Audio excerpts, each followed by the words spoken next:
Lolo Tarok, pagbuksan niyo po ako ng pinto. Hinahabol po ako ng mga aswang na pumatay sa mga magulang ko. Ha? Sandali lang at magbubuksan kita ng pinto. Eto na. Anong sabi mo? Pinatay na ng mga aswang ang mga magulang mo? Opo, Lolo Tarok. Sinugot po nila kami sa bahay. Natatakot po ako na kapag manatili ako ron, baka pati ako madamay. Hala, sige, pumasok ka. Baka kung maabutan ka pa at malaman nilang nandito ka. Teka, sigurado ka ba sa sinasabi mo? Mga aswang mismo pumatay sa nanay at tatay mo? Opo, Lolo Tarok. Kaya po, kung po pwede, dito na po muna ako. Baka po kasi kung anong gawin nila sa akin eh. Mas mabuti pa nga po dito ka muna tumira sa amin, Kuya Marco. Wala rin naman po kami kasama rito ni Lolo eh. Tama si Alvin. Estudyante kita at bukas ang bahay namin para sa'yo. Apo na rin ang turing ko sa'yo, Marco. Hindi ako papayag na madamay ka sa gulong hatid ng mga aswang sa inyo. Maraming salamat po, Lolo Tarok. Alvin, pinagpalang araw ka ba nung itago niyo ako sa pangalang Marco? Gusto ko lang din pong ibahagi itong karanasan ko kasama ang aking maestro at ang kanyang apo. Tawagin na lang po ninyo silang Lolo Tarok at Alvin. Nagsimula ang lahat nung pinatay ng mga aswang ang mga magulang ko. Dahil wala akong ibang malalapitan, nagpunta ako kina Lolo Tarok. Sa kabutihang palad, tinanggap nila ako. Itinuring din kapamilya.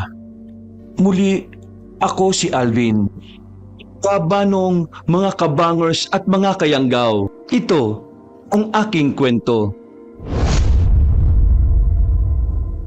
Pero bago tayo magsimula, kung maaari sana'y pindutin niyo muna ang subscribe button kung bago pa lang kayo sa channel nating ito. Mag-subscribe na rin po kayo sa iba pa nating mga channel na ang Pamela Clamil at Kabanong version 2.0. Kung wala po sa nabanggit ko ang pangalan ng channel at hindi po ang picture ko ang nakalagay sa profile pic, hindi po natin channel yon. Huwag po nating suportahan.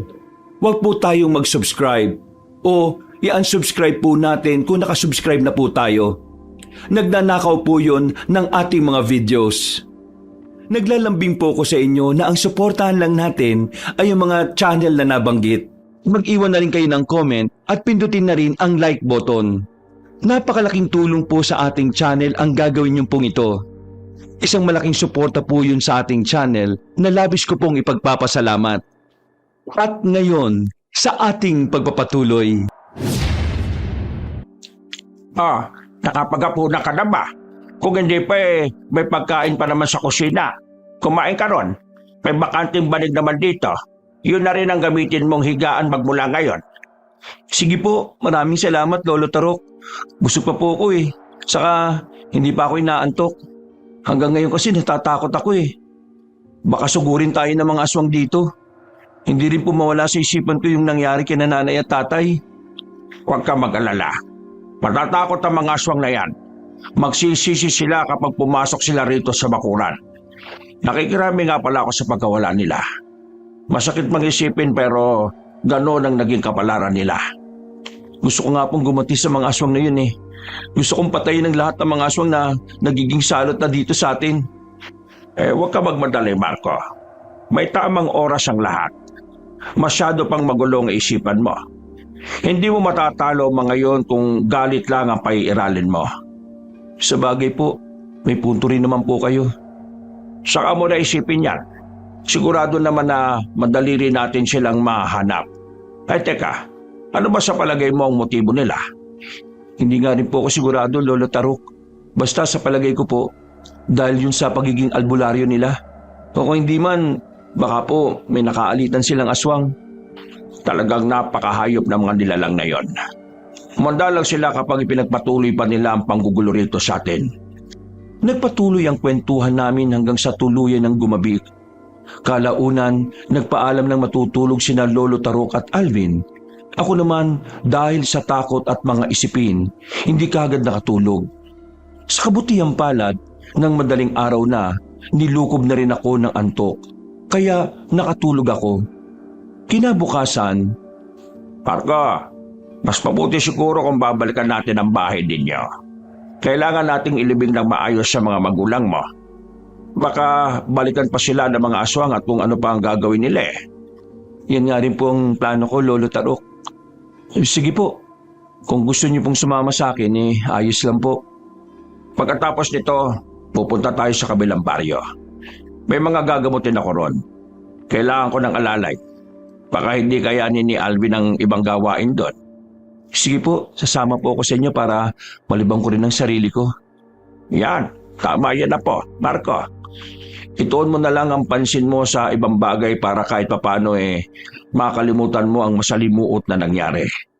Kapag pinahintulutan tayo ng langit, siya na rin mismo ang gagawa ng hakbang para makapagiganti tayo. Sige po, Lolo Tarok. Huwag po kayong mag-alala. Isinasaisip ko po ang mga sinasabi nyo. Hindi po ako magiganti ngayon at maghihintay ako ng tamang pagkakataon para dyan. Ay, sige na. Kumain na muna tayo ng agahan at pagkatapos umuwi tayo sa inyo para ayusin ang dapat ayusin. Ilibing natin na maayos sa mga magulang mo. Opo. Pagkatapos namin kumain, umuwi kami sa bahay. Niligpit namin ang mga kalat doon. Nanlumo ko nang makita ko ang bangkay ng aking mga magulang. At kahit na hindi ko pa rin matanggap ang nangyari, wala akong magawa kung hindi ang ilibing sila na maayos. Ipinangako ko rin sa kanila na balang araw makakamtan ko ang hustisya. O kung hindi man, tutulong ako para mabawasan ang mga aswang na nagkalat sa aming lugar. Nang mailibing ko na sila, niyaya na ako ni Lolo Tarok na pumunta sa kabilang baryo para manggamot. Kapag nandun na tayo, gusto kong ikaw ang gumamot sa mga simpleng sakit, ha? Kailangan mas matuto ka para balang araw magagamit mo ang lahat ng mga itinuturo ko sa iyo. Sige po, Lolo. Ako po ang bahala. Kabisado ko rin naman po yung mga itinuro niyo sa akin. Pangako, hindi po ako papalpak. Alvin, ikaw na ang umalalay sa Kuya Marco mo, ha? Para naman kahit papano malibang siya sa pakikipagkwentuhan sa iyo. Sige po, Lolo Tarok. Kung matapos po yung gamutan natin, pwede ko po ba siyang yayain para manirador ng mga ibon? Oh, bakit? Meron ka bang tirador? Ay, nako Marco. Kung alam mo lang, ilang tirador na ang nasira niyan. Paano ba naman? Kahit na manipis lang ang gumang ginagamit niya, inuunat pa talaga niya ng todo Ikaw talaga bata ka, oh. Dapat alam mo kung paano kontrolin ang tirador mo. Mamaya, baka bumalik pa sa'yo yung batong ibinabala mo ron Huwag po kayong mag-alala, kuya. Yan nga rin pong sabi sa akin ni Lolo Tarok O sige po, sisiguraduhin ko nang hindi masisira ang tirador ko. Basta kapag may oras, maninirador po tayo, ha?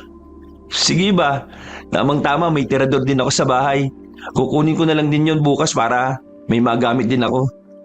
Buti yung naiisip niyo. Maglibang kayo para hindi lang panggagamot ang inaatupag niyo. Kailangan din naman ninyong makalimot kahit sandali lang. Lalo ka na, Marco. Hindi madali ang pinagdaraanan mo. Pero alam ko na makakaya mong lampasan yan. Maraming salamat po, Lolo Tarok. Utang ko po sa inyo ang ikalawa kong buhay. Huwag po kayong mag-alala. Hindi po ako magiging pasaway sa inyo. Aalagaan ko rin po si Alvin, katulad ng pag-aalaga niyo sa kanya. Maraming salamat, Marco. Pagdating namin sa kabilang baryo, agad naming sinimula ng panggagamot. Dahil marami mga pasyente, naging abala kaming tatlo. Dahil doon, kahit paano, nawala sa isipan ko ang mga problema ko. Naging ganoon ang sitwasyon namin simula noon. Kapag may oras kami ni Alvin, gumagala kami at naninirador ng ibon. Isang hapon, dahil wala kaming natamaang mga ibon, minabuti namin na umuwi na lang. Agad namang napansin ni Lolo Tarok ang mukha ni Alvin, kaya halos mapatawa siya. Ano ka ba naman, Alvin? Hindi ka dapat malungkot. Marami pa namang araw dyan Kapag nagkataon, makakahuli rin kayo ng marami. Kasi po, ilang beses na rin po sana kaming nanirador ng mga ibon, kaso parang ang iilap po nila sa amin Talagang ganyan na po. Paswertehan lang naman yan Mali mo sa susunod, marami ang matatamaan ninyo at maiuwi ninyo. Sige po, kapag po walang gaanong pasyente, yayayain ko po ulit si Kuya Marco, ha? Oo na. Basta palagi kayo mag-iingat. May mga bali-balita kasing may gumagalang mga aswang dito Huwag kayong magpapaabot ng dilim sa daan, ha? Masusunod po, Lolo Tarok. O sige na, magpahinga na kayo at magapunan tayo bago pa man mag-alas 7 ng gabi. Maaga pa tayo bukas eh. Baka kasi maraming pasyente sa kabilang baryo. Nagpahinga nga kami ni Alvin at nang maluto na ang hapunan namin, kumain kaming tatlo ni Lolo Tarok. Pagkatapos noon, agad kaming nagpahinga para maaga pa kaming magising kinabukasan. Dahil sa pagod ko, napahimbing din ang tulog ko ng mga panahong yon. Kinabukasan, pagdating namin sa kabilang baryo ay may mga naghihintay na sa amin. Dahil doon, hindi na kami nag-aksaya ng oras at agad namin silang ginamot. Nang wala ng pasyente, Sana wala nang pasyente pupunta dito, no? Baka po kasi gabihin tayo eh. Kaya nga eh. Pero kung meron man, wala tayong magagawa kung hindi ang gamutin sila. Hindi tayo dapat tumitingin sa oras. Bukal sa loob dapat natin ang pagtulong. tama si Lolo Tarok, Alvin. Sige na, kapag wala na tayong pasyente, aalis na tayo at uuwi na sa baryo natin. Pagod na rin naman ako eh. Ako nga rin eh.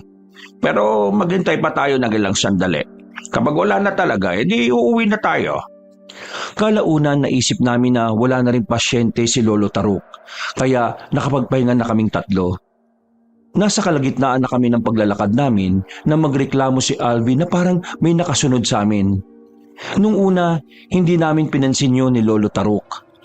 Pero nang makarating na kami sa masukal na bahagyang dinaraanan namin, may napansin din kaming nakasubaybay sa aming tatlo.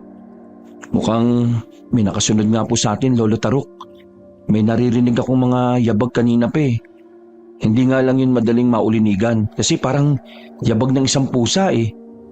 Panigurado na aswang yung nakasunod sa atin. Sige lang, hindi rin naman yun magtatagal eh. Tingnan natin kung makakaya niya yung tigalpong itinira ko sa kanya. Bakit po, Lolo Tarok? Ano po ang mangyayari sa kanya kung didikit pa siya lalo sa atin? Mangangati ang buong katawan niya hanggang sa halos mawala na siya sa kanyang sarili kakakamot. Natatakot po ako, Lolo Tarok. Baka ano pong gawin sa atin ng aswang na yan? Wala kang dapat na ikatakot, Alvin. Kasama mo naman kami ni Lolo Tarok eh. Kung aatake man ng aswang na yan sa atin, lalabanan namin siya. Oo, tama ang Kuya Marco mo, Alvin. Hindi ka namin pababayaan. Maraming salamat po, Lolo. Kuya. Sige na. Ipagpatuloy na natin ang paglalakad at malapit na tayo makauwi sa bahay natin. Pabayaan na ninyo yung aswang na yan dahil hindi naman siya makakalapit sa atin eh. Sige po, Lolo. Nagpatuloy kami sa paglalakad hanggang sa makarating kami sa bahay. Para hindi na makalapit sa bahay namin ang aswang na nakasunod sa amin, inutusan ako ni Lolo na gumawa ng siga. Hindi naman ako nag-atubili na sundin yon. Nang masindihan ko na nga ang siga, nakiramdam ako sa paligid. Napailing na lang ako at napasipat sa paligid ng bahay. Inalam ko kung may nakapwestong aswang doon. At sa kabutihang palad, wala akong nakita. Noon din, pumasok na ako at nakita kong naghahanda na si Lolo sa pagtatawas. Nakita ko ring nakatulog na si Alvin, pero parang may iniinda siyang sakit. Lolo, ano pong problema? Bakit may tatawasin kayo? Ano po bang nangyari? Yung si Alvin kasi, bigla na lang nilagnat. Sobrang taas ng temperatura niya. Kanina, nung naglalakad tayo, hindi pa naman siya nilalagnat eh. Sigurado po dahil yun sa aswang. Baka natipuhan niyang biktimahin si Alvin. Subukan lang niyang bumalik dito. Hindi ako magdadalawang isip na patayin siya. Kung kaya nilang pumatay ng biktima nila, kaya ko rin pumatay ng mga katulad nila. Pero natitiyak ko pong matatakot na yun. Kung tinigal po ninyong nilalang na yun, malamang madadala na po siya, Lolo Tarok. Kaya nga eh. Kaya ikaw ha, mag-aral ka mabuti. Isa-isip mo ang mga tinuturo ko para maging mahusay ka ring albularyo. Huwag po kayo mag-alala, Lolo. Gagawin ko po ang lahat para maging isang magaling na manggagamot kagaya nyo. Yan, ganyan nga. Pero kung kaya mo akong higitan, mas mabuti yan. Kailangan ng mga taong katulad natin. Lalo na ngayon, marami na ang nabibiktima ng mga masasamang elemento at aswang. Napatango na lang ako sa sinabi ni Lolo Tarok sa akin. Inalalayan ko na rin siya sa pagtatawas niya kay Alvin. Nang matapos na niyang usalan ng orasyon ng kandila, Tinunaw niya yon saka ipinatak sa tubig. Hindi ko inalis ang paningin ko roon hanggang sa matapos na ni Lolo ang pagtatawas. Ipinakita niya sa akin ang imaheng naroon sa itinutunaw na kandila. Tama nga po naging hinala natin, Lolo Tarok. Gustong kunin ng aswang si Alvin. Baka yan ang mismong aswang na sumubaybay sa atin habang papauwi tayo. Ay malamang yan nga. Humanda sa akin yan kapag nakilala ko siya. Ano naman kaya ang pakay niya? At bakit gusto niyang makuha ang apo ninyo, Lolo? Hindi ko alam, Marco. Kung ano man yon, hindi ko sila hahayaang magtagumpay.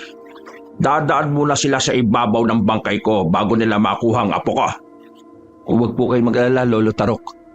Kahit na ano pa man ang mangyari, tutulungan ko po kayo. Maraming salamat, Marco. Hala, sige na. Magpahinga ka na ron. At ako nang gagamot kay Alvin. Sigurado po kayo, Lolo Tarok, kaya niyo na po yan? Oo naman. Sige na. Mabilis lang naman ito eh. Natawas ko na rin siya. Kaya alam ko na madali ko nang mapapababa ang lagnat niya. Kung ganun, sige po, Lolo Tarok. Mauna na po kung magpahinga sa inyo, ha? Napangiti sa akin si Lolo Tarok. Noon din, naglatag ako ng banig at nagpa siyang matulog. Hindi ko na alam kung ano ang sumunod na nangyari dahil tuluyan na akong nakaidlip. Kinabukasan, nagising ako ng maaga. Naabutan kong naglalaga siya ng mga dahon na ipapainom kay Alvin. Nilapitan ko naman ang bata at kinausap kung kumusta ang pakiramdam niya. Kagabi po, nanaginip po ako ng hindi maganda, kuya. O bakit? Ano bang naging panaginip mo? Paano mo naman nasabing hindi maganda? May dubukot raw po sa akin pero hindi naman po klaro yung mukha niya. Sa palagay ko po, isa siyang aswang Pero ang pinagtataka ko lang, hindi naman po nagbabaga ang mga mata niya. Baka naman dahil yan sa takot mo kagabi, Alvin. Baka pati sa panaginip mo dinala mo yung takot mo na yon. Ewan ko nga po, kuya. Basta parang totoo po kasi. Natatakot nga po ako. Baka kasi magtagumpay yung nilalang na nasa panaginip ko. Baka dukutin nga niya ako Wala kang dapat na ikabahala, Alvin. Katulad nga ng sabi namin, hindi ka namin pababayaan. Sisiw lang yung mga aswang sa amin ni Lolo Tarok Tama na muna yung kwentuhan ninyo, Alvin. Kumain na muna at nang makainom ka nitong herbal na gamot mo. Sige po, Lolo Tarok. Salamat po. O sige na, magpagaling ka't manghuhuli pa tayo ng mga ibon. May bago ka pa namang tirador dyan. Sayang kung hindi mo kaagad magagamit yon. Sige po, kuya. Magpapagaling po ako. Basta, pag magaling na ako, pupunta tayo sa gubat at maninirador ng mga ibon, Oo naman. Kahit pa nga bayawak Kung kaya naman nating ulihin gagawin natin. Napatawa na lang ng bagya sa amin si Lolo Tarok. Ng mga panahong yon, nagpaalam na muna ako kay Lolo Tarok para pumunta sa bukid. Naisipan kong bisitahin ang pananim naming palay para malaman ko kung may mga pesting umaatake roon. Sinabihan naman niya akong mag-iingat at umuwi kagad. Nasa kalagitnaan na ako ng paglalakad ko nang may makasalubong akong isang dayong ali. Magandang umaga. Alam mo ba kung saan nakatira si Tarok? Ang albularyo na kinatatakutan daw ng mga aswang? Ho? Oh, bakit naman ho? Ano ho ba ang kailangan niyo sa kanya? Gusto ko sanang humingi ng tulong. Ipapagumot ko sana ang anak ko. Kilala mo ba siya? Pwede mo bang maituro sa akin kung nasaan ang bahay niya? Oo. Alam ko kung saan ang bahay niya. Sa katunayan nga ho estudyante niya po ako. Doon lang sa dulo ng daang ito, sa tapat po ng puno ng sampalok, doon ang bahay niya. Kung gusto niyo ho, ihatid ko ho kayo doon. Ay, wag na. Nag-abala ka pa. Ako na ang tutunton yon. Ay, ano bang pangalan mo? Ako nga pala si Susana. Marco ho, Aling Susana. Yan po ang pangalan ko. Ay, sige na. Magpatuloy ka na sa paglalakad mo. At pupuntahan ko muna ang maestro mo. Salamat. At masensya ka na sa abala. Ay, walang anuman ho, Aling Susana. Pinanood ko na muna si Aling Susana habang naglalakad palayo. Nang nakalayo na siya sa amin, nagsimula na rin akong maglakad. Napaisip ako kung bakit parang hindi mapakali ang ali habang kausap niya ako. Lalo na nang mabanggit kong estudyante ako ni Lolo Tarok. Ganun pa man, Isinantabi ko yon at nagpatuloy hanggang sa makarating na ako sa palayan. Inalam ko ang sitwasyon ng pananim namin. At nang malaman kong hindi naman yon pinipeste, bumalik na ako sa bahay ni Lolo Tarok. Marco, mukhang nakauwi ka kagad ah. Kumusta ang mga palay natin? Maayos naman po ang tubo, Lolo Tarok. Inalam ko lang naman po kung meron mga peste ron. Sa kabutihang palad, wala naman po. Teka, kumusta na po pala si Alvin? Ayun, nandun siya sa kwarto, nagpapahinga. Mabuti na ang pakiramdam niya kasi pinagpapawisan na dahil sa ipinainom ko. Mabuti naman po kung ganun, Lolo. May nagpunta po ba ditong Ali kanina? May nakasalubong po kasi ako. Hinahanap niya po kayo. Kaya itinuro ko kung saan banda yung bahay natin. Wala naman. Baka hindi ako ang hinahanap niya. Kayo po talaga eh. Nabanggit pa nga po niya sa akin na isa raw po kayo sa mga kinatatakutang albularyong manunugis. Basta, Susana po daw yung pangalan niya. Susana? Teka, wala naman akong kakilala na gano'n ang pangalan ah. Paano kaya niya ako nakilala? Hindi ko na nga po naitanong eh. Parang nagmamadali po kasi siya at parang balisa habang nakikipag-usap sa akin. Hinayaan ko na lang po. Kasi naisip kong baka gusto niya ng agarang tulong mula sa inyo. Pero wala naman nagpunta rito. Ay naka, pabayaan na lang natin yon. Kung ako talagang kailangan niya, lalapit din naman yan sa akin. Sa bagay, may punto rin naman po kayo, Lolo Tarok. Ay siya, sige na. Kumain ka na ron. Hindi ka pa nga nakapag-agahan kanina eh. Pumunta ka na kagad sa bukid. Sige po, Lolo. Medyo nagugutom na nga rin po ako eh. Bago ako dumiretso sa kusina, dumaan muna ako sa kwarto kung saan naroon si Alvin. Napailing na lang ako nang makita kong nakatulog ulit siya.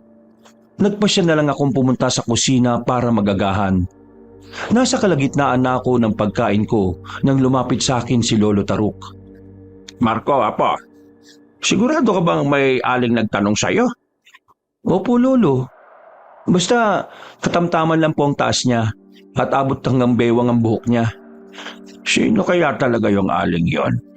At anong totoong pakay niya sa atin? Hindi ko nga rin po alam eh. Basta kayo raw po ang kailangan niya. Hindi nga rin po niya nabanggit sa akin kung ano ang tulong na kailangan niya eh. Hindi maganda ang kutob ko sa kanya eh. Parang may iba siyang pakay eh. Mamayang gabi, kailangan natin magbantay sa paligid. Baka siya ang aswang na sumusubaybay sa atin kagabi. Teka. Oo nga no. Hindi ko nga po kagad naisip yun ah. Sige po, Lolo. Magbabantay po ako mamayang gabi sa paligid. Kailangan masiguro natin na walang aswang na aatake rito. Nagpatuloy ang kwentuhan namin ni Lolo Tarok hanggang sa makatapos ako sa pagkain. Dahil may mga pasyente nang dumating para magpagamot, nagpasya na lang kaming harapin sila.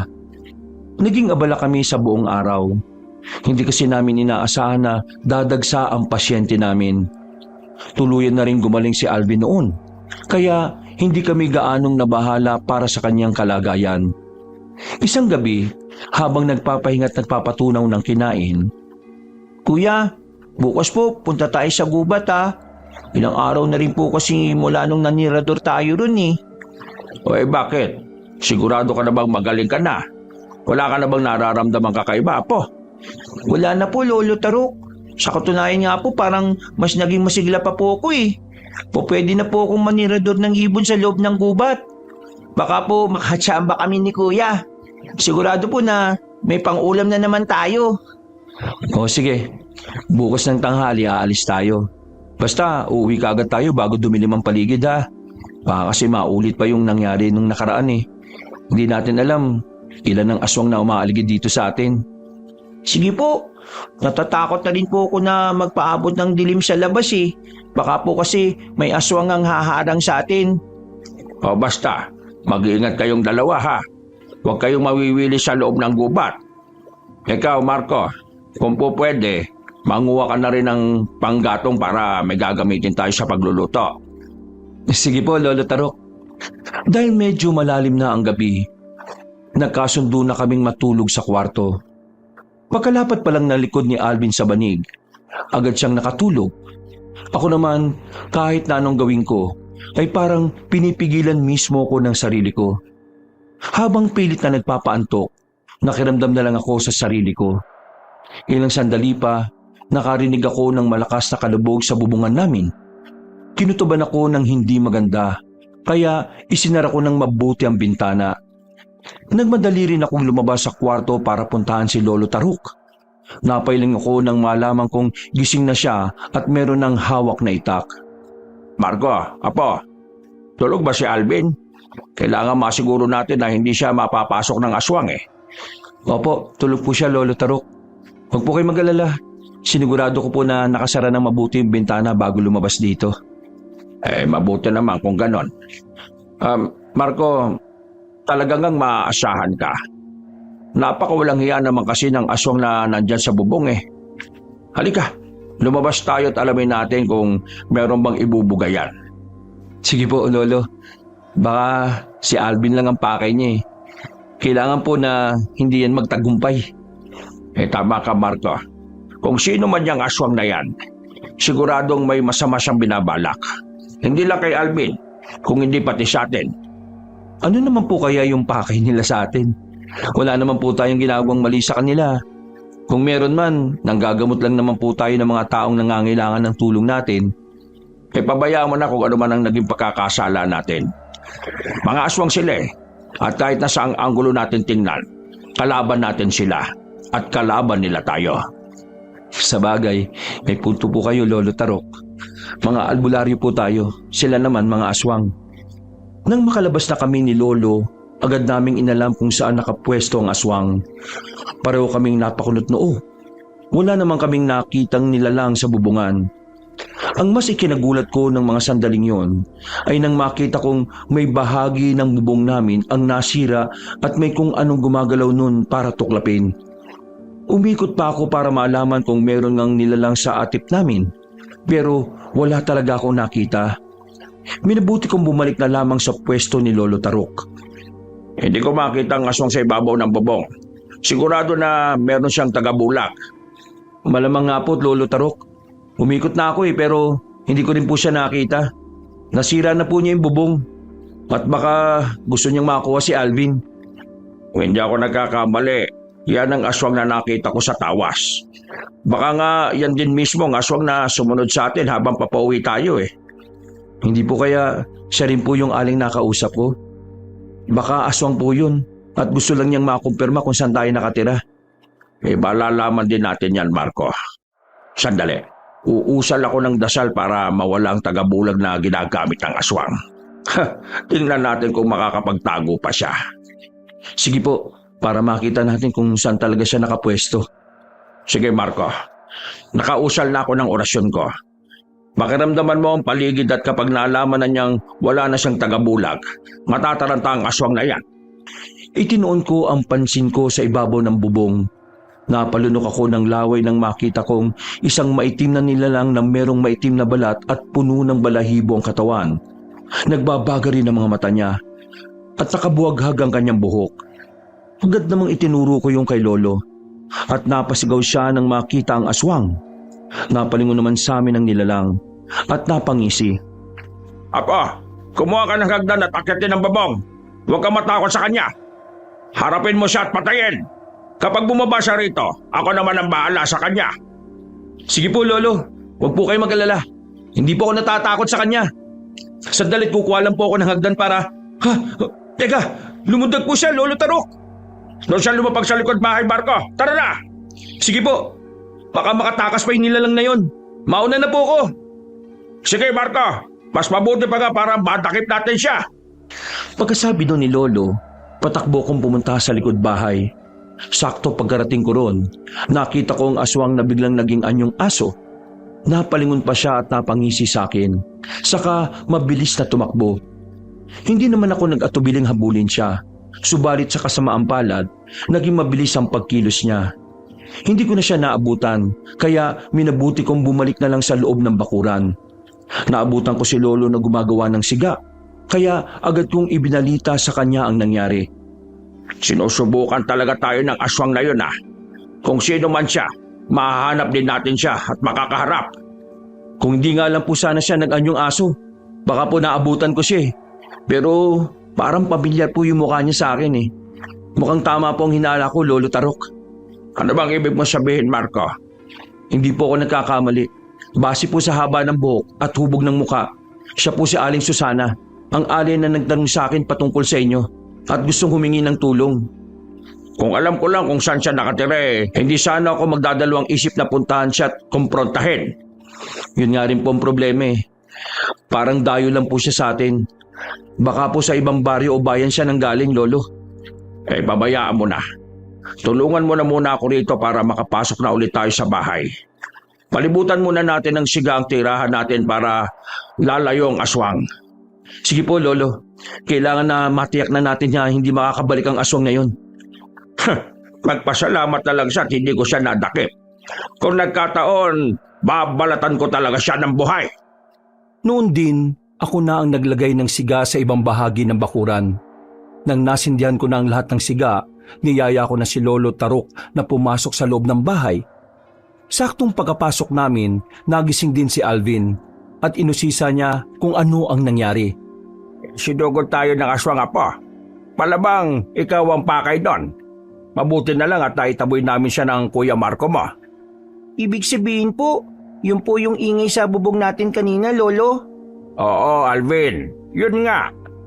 Kanina ko pa po kasi naririnig yun eh. Kaso, kahit na anong gawin ko po, hindi ako makagalaw. Damdam ko rin po na parang may humihigo po sa kaluluwa ko. Talagang napakademonyo ng aswang na yon. Malamang gusto ko talaga niyang biktimahin, Alvin. Ganun po ba yun, Kuya? Natatakot po ako. Baka ano po ang gawin nila sa akin kapag mahuli nila ako eh. Huwag ka matakot, Apo. Nandito kami ni Kuya Marco mo. Hindi namin hahayaan na makalapit sa iyo ang kahit na sinong aswang. Tama si Lolo Tarok. Subukan lang nila. Tatagain ko sila gamit ang itakong ito. Sige na, matulog na tayo. Hindi rin naman na babalik ang aswang na yon dahil sa takot niya. Alvin, Marco, ilipat na muna ninyo yung banig ninyo, ha? Siguraduhin nyo na hindi yung katapat sa butas ng bubong natin. Sige po, Lolo. Bukas po aayusin ko po yung sira ng atip natin. Walang hiya talaga yung aswang na yun oh. Hayaan mo, kung may masama siyang binabala kay Alvin, sigurado na magpapalamig lang yon saka babalik. Kapag pumarito ulit siya, dadakpin natin siya at uusisain. Sige po, Lo. Sige na, magpahinga na tayo. Tumango ko sa sinabi ni Lolo. Minabuti namin ni Alvin na ilipat ang banig namin. Dahil wala kami mapagpupwestuhang malayo sa sirang bahay ng bubong, nagkasundo kami ni Alvin na sa tapat na lang ng bintana maglatag ng banig para makatulog ng mahimbing ang bata at hindi matakot. Ako na ang nagpresentang pumwesto malapit sa bintana. Ipipikit ko na sana ang mga mata ko pero nagsimulang magsalita si Alvin. Kuya, ano po bang itsura ng mga aswang na yan? Talaga po bang nakakatakot sila? Hindi pa po kasi ako nakakakita kahit isa eh. Oo, nakakatakot sila. Mabalahibo ang buo nilang katawan at nagbabagay yung mga mata nila. Ganun po ba, Kuya Marco? Siguro, kung ako makakakita nun, tatakbo talaga kaagad ako. Ganyan talaga kapag nagpadala ka sa takot mo. Kaya kung ako sa'yo, sanayin mo ng sarili mo na huwag matakot. Gayahin mo kami ni Lolo. Basta, huwag mong ipapakita sa kanila na natatakot ka. Diyan kasi sila mas lalong magiging agresibo eh. Sige po, sa susunod kapag nakaharap ko po ang aswang, yan po ang gagawin ko. Hindi ako matatakot sa kanila.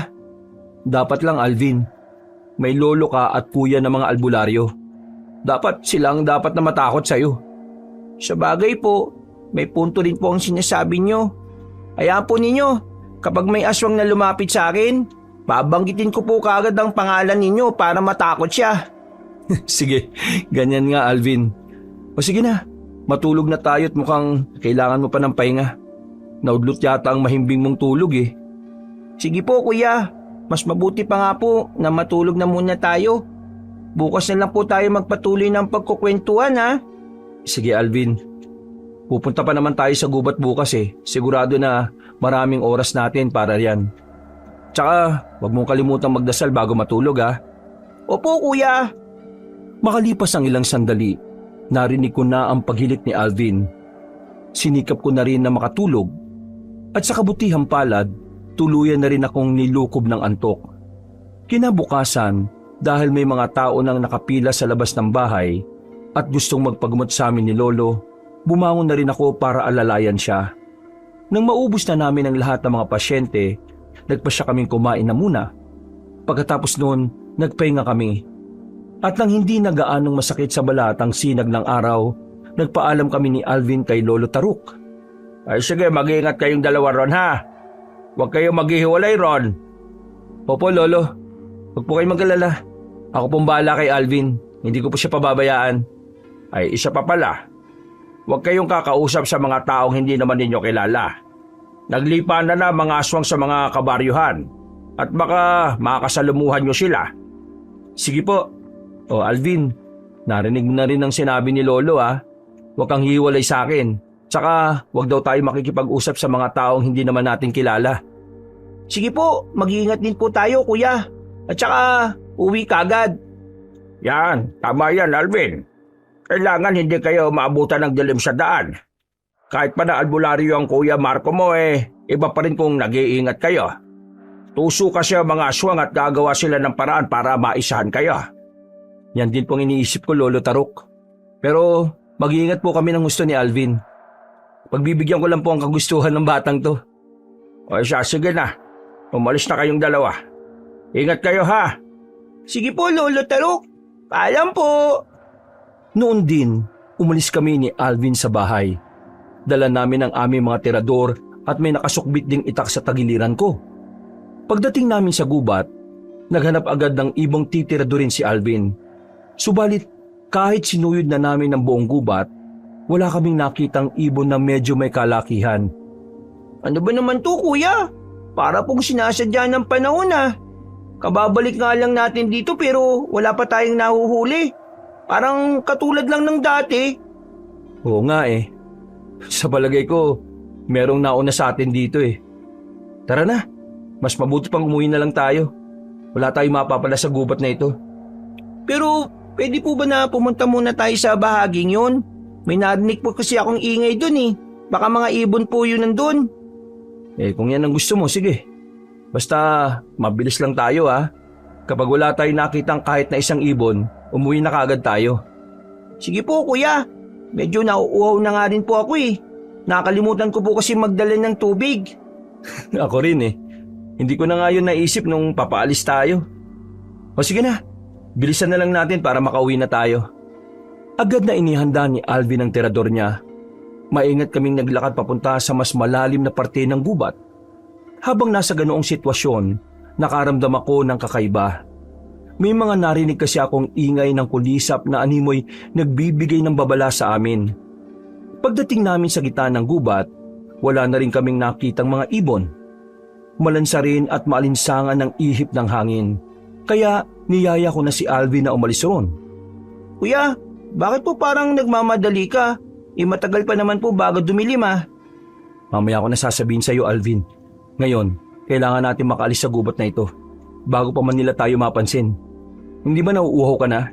Tara na, dumiretso na tayo sa bahay. Sige po, tama po kayo. Nauuhaw na po talaga ako O sige na, bilisan na natin sa paglalakad. Sa susunod, sa ibang gubat naman tayo pumunta. Wala tayong mapapala sa gubat na ito O nga po kuya, sayang lang talaga ang oras natin pagpunta rito. Wala man lang tayong nahuling kahit isang ibon Yan nga rin ang naisip ko Sa ngayon, kailangan makauwi na muna tayo. Babawi tayo sa susunod. Sige po Kuya Marco, sa ibang gubat na lang tayo pumunta. Baka makatsamba pa tayo ron Binilisan na namin ang paglalakad ni Alvin hanggang sa tuluyan na kami makabalik sa bahay. Pagdating namin ron, agad niyang ibinalita ang patungkol sa palpak naming pagpunta sa gubat. Napansin naman ni Lolo na iba ang ekspresyon ng mukha ko, kaya inusisa niya ako. Nagtanong na rin si Alvin kung ano ang rason ng pagmamadali ko, kaya hindi na ako nag-atubiling sabihin ang napansin ko sa loob ng gubat. Nung nandun pa kasi kami sa gitna ng gubat, naging malansa po yung hangin. Tapos, nang mapatingala ako sa isang puno, may naaninag akong parang natutulog. Tao lang naman pala eh. Baka siyang mas naunang dumating sa inyo. Kaya, ayun, wala kayong nahuling ibon. Bakit po hindi nyo kagad sinabi sa akin yan, kuya? Hindi ko po nakita yung taong yun eh. Hindi pa kasi ako sigurado eh. Para kasing naglalangis ang balat niya. Hindi ko lang din nakita yung mukha niya. Kasi nakatalikod sa akin na tatayuan namin ni Alvin. Hindi po kaya aswang yun, Kuya Marco? Malamang, Alvin. Kaya tama ang naging pasya ng kuya mo. Baka kapag nagtagal pa kayo ron, nagising ang ibang nilalang na naron at naamoy kayo. Sigurado, pag-iinteresan ka ng mga yon. Ang ipinagtataka ko lang po, sino kaya yon? Saka, kung may pinuno sila, saan naman natin matatagpuan yon? Yan din ang naiisip ko, Marco. Kung medyo mas bumata pa ako ng kaunti, baka sinimulan ko na lang silang tugisin at magpasalamat na lang sila at medyo nalipasan na ako ng panahon. Ano po kaya kung balikan ko yung gubat na yon, Lolo? Si Alvin lang naman po ang iniisip ko kanina eh. Wag na. Baka mapano ka pa ron. Ilang oras na lang naman magiging madilim na ang paligid. Ang mas mabuti natin gawin, mag-ipon pa tayo ng tuyong sanga at saka dahon. Gagawin nating sigayon mamaya. Sige po, tutulong po ako sa inyo, Lolo. Ikaw ang bahala, Alvin. Mas mabuti nga kung ganon para mas madaling matapos ang trabaho. Nagpahinga lang kami ni Alvin. Nang matapos ang pagod namin, naganap kami ng tuyong sanga at dahon. Inipon namin yon at inihanda para sa gagawing siga kapag sumapit na ang dilim. Noon sapat na ang naipon namin mga dahon at sanga. Pumasok na kami sa bahay. Hinintay naming dumilim ang paligid, saka sinilaban ng mga yon. Nung may siga na sa labas ng bahay, nagkasundo kaming tatlo na maghapunan na lamang. Mamaya, Marco, magbantay tayo sa paligid ha. Hindi tayo nakakasiguro. Baka may naiwan kayong amoy sa gubat na yon at masundan kayo ng mga aswang dito. Sige po, Lolo Tarok. Teka, naalala ko lang po. Parang katulad ng kay Aling Susana yung hubog ng katawan na nakita ko eh. Mahaba rin po yung buhok nun. Hindi kaya siya talaga yon. Kung siya nakita nyo at siya rin ang aswang na umatake rito, ibig sabihin, babalik pa siya. Yan ang aabangan natin. Sige po, hindi tayo dapat maisahan ng aswang na yon, Lolo Tarok. Bahagya akong nabahala ng mga panahong yon, Kabanong. Pinatulog na lang ding namin si Alvin at nagbantay kami ni Lolo Tarok sa paligid. Nung una, wala naman kaming nararamdamang kakaiba ni Lolo. Pero nang medyo naging malalim na ang gabi, nagsimula na kaming makaramdam ng kakaiba. May narinig din kaming mga ingay na parang mga ibong umaaligid sa bahay. Hindi maganda ang kutob ko, Marco. Sa palagay ko, may mga aswang nang maaligid. Anumang oras, posible silang umatake. Kaya nga po pinakikiramdaman ko ang paligid para malaman ko po kung may lalapag na naman sa bubong natin. Mas mabuti siguro kung sa labas na tayo magbabantay. Kailangan makita kagad natin kung meron ng aswang na lalapit dito. Kinakailangan na maprotektahan natin si Alvin laban sa mga demonyong yan. Tama po kayo, Lolo. Hindi dapat makuha ng mga demonyong aswang si Alvin. Alam kong tutulungan tayo ng Diyos para mailayo siya sa mga ganoong nilalang. O tara na, magdala ka ng itak para may pamproteksyon sa mga nilalang na yan. Sige po, Lolo Tarok. Sandali po. Sisiguraduhin ko lang po na nakasara ang bintana sa kwarto. Baka bigla nilang pasukin dito si Alvin eh. Mas mabuti pa nga. Sige na. Nang nalaman kong nakasara ng mabuti ang bintana, lumabas na kami ni Lolo Tarok. Dahil maliwanag ang buwan ng gabing yon, hindi na kami nagdala ng gasera. Pagkababa namin, iginala kagad namin ni Lolo ang paningin namin sa paligid. Napakunot noo pa ako. Dahil kahit may naririnig akong ingay sa himpapawid, wala naman akong nakitang ibon na lumilipad doon. Mukhang gusto tayong isahan ng aswang na yun na. Kanina pa may mga ingay sa paligid pero wala man lang kahit ni isang anino nila. Napansin ko nga rin po, Lolo Tarok Panigurado po na may ginagawa sila para hindi natin sila makita. Teka, hindi po ba ganito rin yung nangyari nung nakaraan? May ingay po tayong naririnig pero wala naman tayong nakikita. Pagkatapos ng orasyonan niyo po, Saka lang natin nalaman na may aswang na palang gustong pasukin ng bahay. Kung ganun uusal ulit ako ng dasal para makita natin kung nasaan ang mga aswang na yan. Maganda ka na lang at baka nasa tabi na pala natin ang nilalang na yon. Sige po, Lolo Tarok. Hawak ko na rin po yung ita ko. Tatagayin ko ang aswang na atake sa atin.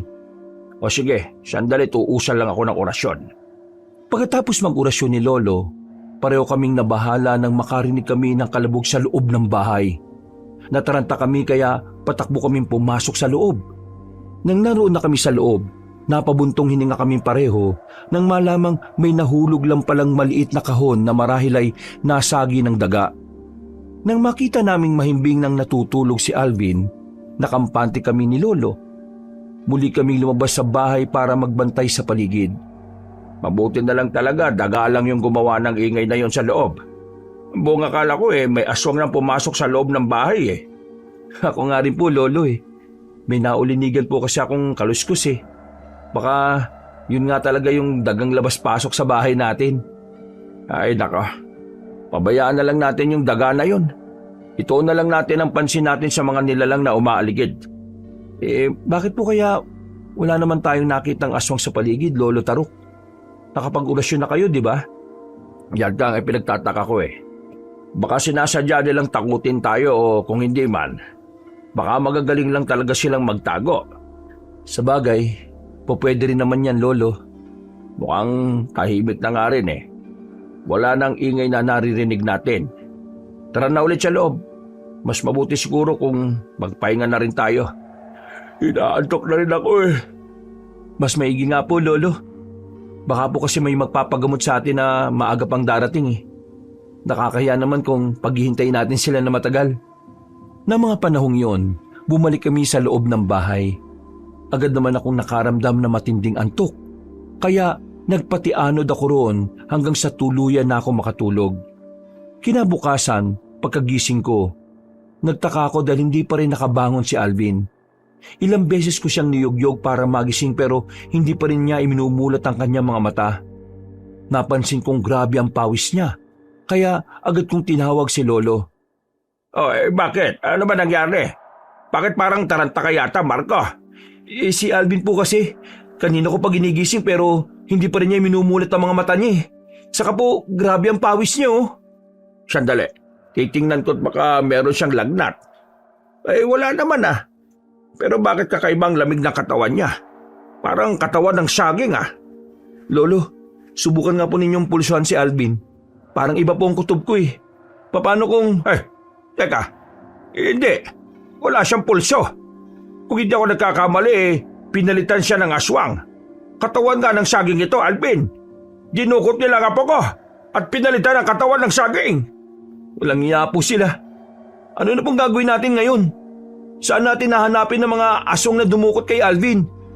Hindi ako ganun kasigurado pero may duda ako kung sino kumuha sa kanya. Kailangang mailigtas natin si Alvin. Sige po, malaki naman po ang tiwala ko na maililigtas natin siya Kahit na ano pa man ang mangyari, ililigtas natin siya. Hindi natin siya pwedeng pabayaan na lang. Noon din, nag-agahan kami ni Lolo Tarok. Pagkatapos noon, pinadaan namin sa bintana ang katawan ni Alvin. Pareho kaming nanlumo nang makumpirma naming katawan nga ng saging yon. Nang galaiti si Lolo Tarok, kaya nagkanya-kanya kami ng kuha ng itak. Nagkasundo kami na umalis kagad para hanapin si Alvin. Uunahin natin puntahan ang isang baryo rito na sinasabi nila mga aswang ang nakatira. Aalamin natin kung nandun si Alvin. Sige po, maaga pa naman Mas ligtas po tayo ngayon kasi merong araw. Tama ka, Marco. Makakakilos tayo ng walang gaanong banta mula sa mga aswang. Sige na, bilisan natin ang paglalakad para makarating kagad tayo ron. Masusunod po, Lolo. Basta kahit na ano mangyari huwag kang makikiinom at makikikain sa mga taga ron. Kahit na mga albularyo tayo, pwede rin tayong isahan ng mga yan. Sa bagay po, nagawa nga po nila tayong isahan nung dukutin nila si Alvin Paano kaya nila nagawa yun? Hindi ako sigurado, Marco. Pero malakas ang kutob ko na kagabi pa lang, napalitan na nila ang katawan ng apo ko. Baka nga ang inakala nating daga aswang na pala. Kung sino man ang gumawa nun, magbabayad sila. Abay dapat lang. Hindi natin palalampasin ang ginawa nilang ito. Teka po, hindi po kaya may kinalaman si Aling Susana rito? Yung nakita ko siyang nasa ibabaw ng puno, baka nandito lang siya at nagmamatsyag sa paligid. Yan ang hindi natin sigurado. Pero kung sakali man na mabibigo tayo, siya ang hahanapin natin.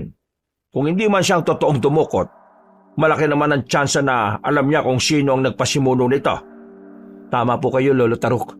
Kung kinakailangan pilitin natin siya para sabihin niya kung sino ang aswang na dumukot kay Alvin, gagawin natin.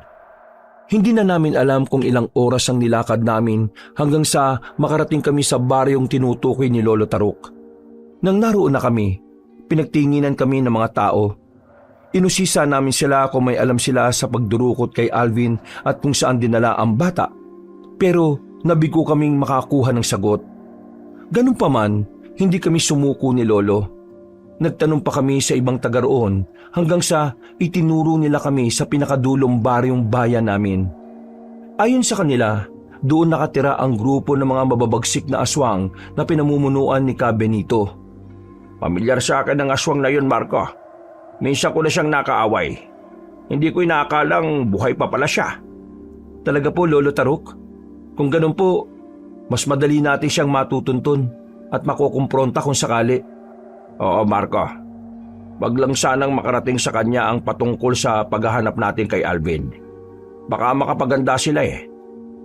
Medyo malayo-layo po yung lalakarin natin, Lolo. Baka po kailangan nyo magpahinga. Isa pa po, tubig lang ang dala natin dito eh. Ayos lang ako, Marco. Hindi ko kailangan ng pahinga. May ibubuga pa naman itong tuhod ko sa lakaran eh. Kung kukulangin man ang tubig natin, maghanap na lang tayo mamaya ng ilog na mapagkukunan. Sige po, Lolo. O siya, sige na. Bilisan natin ang paglalakad para makarating tayo ron bago pa man dumilim ang paligid. Sige po. Parang pasado 12:00 na po eh. Natagalan po kasi tayo sa pag-uusisa sa mga tao sa baryong ito. Nagpatuloy kami ni Lolo Taruk. Dahil naging paahon na ang halos lahat ng dinaraanan namin, mas naantala ang aming paglalakad. Ganun pa man, hindi kami tumigil. Ilang beses ko rin kinumbinsi si Lolo Taruk na magpahinga muna pero tumanggi siya. Panandalian kaming nagpahinga sa ibabaw ng burol. Iginala namin ang paningin namin doon hanggang sa may itinuro si Lolo Taruk sa akin. Ayon, may nakikita akong maliit na pamayanan doon. Kung hindi ako nagkakamali yun na ang tinutukoy nilang kuta ni Ka Benito. Ano pong gagawin natin, Lolo Taruk? Susugurin po ba natin yan? Baka po marami sila at malagay po tayo sa alanganin ah. Hindi tayo pupunta ron para sa ibang aswang. Si Ka Benito lang ang pakay natin. Katulad ng aling nakausap mo. Kung hindi siya ang dumukot sa apo ko, baka alam niya kung sino ang kumuha kay Alvin. Sa bagay po, pero kailangan pa rin natin mag-ingat. Baka pagtulungan po tayo ng mga aswang at malagay sa alanganin. Huwag ka mag-alala. Kapag naroon na tayo, sisiguraduhin ko na hindi sila gaanong makakapalag sa atin. O orasyonan ko silang lahat. Sige po, Lolo Taruk. Mas mabuti pa nga po yan. Hindi pa po kasi tayo kumakain eh. Baka kung kukulangin yung lakas natin kung kakalabanin natin sila. Sige lang. Basta maging alerto ka lang. Mga aswang sila at hindi dapat tayo magtiwala sa kanila. Opo, Lolo Taruk. Medyo nag-alangan akong tumuloy sa pagpunta sa nakita naming kabahayan ni Lolo Taruk. Subalit dahil malapit nang dumilim ang paligid, mas nangamba ako para sa kaligtasan namin ni Lolo at maging ni Alvin. Dumiretso kami roon ni Lolo Taruk hanggang sa malapit na kami sa naturang pamayanan. Saglit din kaming tumigil para makapagbigay ng paalala sa akin si Lolo. Kapag nandun na tayo, huwag ka masyadong titingin sa mga mata-mata nila ha. Iisipin kasi nila na gusto natin silang labanan. Ayaw nila ng ganon. Sige po, Lolo Taruk. Iiwasan ko po ang paningin ko sa mga mata nila. Kahit na mauorasyonan ko sila, hindi tayo dapat na makampante. May mga aswang na kayang tiisin ng bisa ng orasyon at magiging baliwala lang yun sa kanila. Ano po yung posibleng mangyari kapag ganon, Lolo Taruk? Kapag nakita ng ibang nilalang ang iba nilang kasama na manlalaban sa atin, sigurado na mawawala rin ang bisa ng orasyon sa mga yon. At makikipaglaban din po sila sa atin. Tama ka riyan, Apo. Kaya kailangan pa rin nating ihanda ang sarili natin sa posibleng magyari. Napabuntong hininga ako sa sinabi ni Lolo Taruk. Noon din, nagpatuloy kami sa paglalakad. Alam ko na nagawa ng mag-orasyon ni Lolo, kaya kahit papaano, naging kampante ako. Nang makapasok na kami sa pamayanang yon, nagtaka kami kung bakit walang mga tao ron. Bakit po kaya parang inabandona ang komunidad na ito, Lolo? May mga bahay nga, pero parang sira-sira naman. Nakasarili at napakatahimik dito. Hindi ko alam, Marco. Pero ibang pakiramdam ko rito eh. Malakas ang kutob ko na ito na yung hinahanap natin. Ano pong gagawin natin dito? Mukha naman pong tayo lang ang nandito. Hindi ako naniniwala. Kahit na wala tayong nakikita ngayon, alam ko na maya-maya lang lalabas din sila. Magaling magtago ang mga aswang kapag may araw at hindi sila makakatiis na hindi lumabas kapag madilim na ang paligid. Kung ganun po, kailangan natin makaharap si Cabinito bago pa man bumalik dito ang ibang aswang. Teka, may naririnig akong ingay sa banda ron ah. Hindi lang ako sigurado pero parang yan na yung hinahanap natin. Lapitan po natin yon para makumpirma, Lolo. Sige, tayo na. Kung tama ang hinala natin, yan na si Cabinito. Baka nauna siyang nagpunta rito kaysa sa iba niyang alagad. Ihanda mo lang ang itak mo ha. Hindi natin alam kung ano ang pwedeng mangyari. Sige po, Lolo Taruk. Nilapitan namin ni Lolo Taruk ang bahagi kung saan namin narinig ang ingay. Pagdating namin doon, napulunok ako ng laway nang tumambad sa amin ng isang lalaking nagbabaga mga mata. Napansin kong hindi siya nagulat sa presensya namin, kaya naisip kong alam niyang naroon kami. Marahang humakbang si Lolo Taruk palapit sa lalaki. Iginala ko naman ang paningin ko sa paligid para siguraduhin walang ibang nilalang na aatake sa amin. Kahit na matagal kitang hindi nakaharap, natatandaan ko pa rin ang amoy mo, Taruk. Mabuti naman at hindi mo pa rin ako nakakalimutan. Sa bagay, sino ba naman ang makakalimot sa isang albularyo na munti ka nang makapatay sa'yo? Kung hindi ka lang ako nalagay sa alanganin baka naging alikabok ka na nga eh. At ano naman ang pakay nyo rito? Bakit ang lakas ng loob niyang pumunta sa kuta namin? Alam ko na naging pinuno ka na ng mga aswang dito. Alam ko na isa rin kayo sa mga nambibiktima sa mga kabaryuhan. Bilang isang aswang na merong galit sa akin, malaki ang tsansa na ikaw ang nagpadukot sa apo ko. Sino nga pong tinutukoy mo? Hindi ko inakala na meron ka palang apo, Taruk. Ang tanong ko ang sagutin mo. Saan nyo dinala si Alvin? Ano ang pakay nyo sa kanya? Bakit nyo siya dinukot? Unang-una, wala akong pakialam kung sino man ang apong tinutukoy mo. Ano naman ang mapapala ko sa apo mo? Hindi ko ikakadagdag ng kapangyarihan yan. Ikalawa, akala mo ba hindi ko alam ang patungkol sa batang yon? Kahit na matagal na tayong hindi nagkaharap, may mga mata at tenga ko sa paligid. Kung ganon, ikaw nagpadala kay Susana. May nakausap na isang ali itong estudyante ko eh. At nakita rin niya ang ali sa gubat. Anong koneksyon mo sa kanya? Hindi ko kilala ang aling tinutukoy mo. Baka inililis mo ang usapan natin. Ang akala ko ba, gusto mong malaman kung nasaan ang apu-apuhan mo? Hindi kilala. Talaga lang Sa oras na malaman kung magkasabwat kayo, tutugisin namin hanggang sa ikapitong henerasyon niya. Kung makapagsalita ka, Taruk, para kang immortal Matanda ka na at malapit ng mamatay. Hahakbang na sana ako palapit kay Lolo Taruk nang bigla kong nakarinig ng mga angil. Sinipat ko ang buong paligid at napalunok ako ng laway ko nang makita ko ang maraming tao na nandun at nagbabaga ang kanilang mga mata. Alam ko na mga aswang yun at posibleng mga tauhan sila ni Cabinito. Napangisi ang aswang at malumanay na nagsalita na animoy may kung anong binabalak. Isang utos ko lang sa mga yan. Tapos kayong dalawa. Ngayon, kung mahal pa ninyo ang mga buhay ninyo, umalis na kayo rito. Pabayaan nyo kami at huwag nang guluhin. Hindi maaari. Kailangan ko munang mabawi mula sa inyo ang apo ko. Hindi ako aalis dito hanggat hindi ko kasama si Alvin. Wala nga akong alam sa sinasabi nyo. Hindi ko siya dinukot. Kung meron bang dumukot sa kanya, hindi ba't ikaw yon?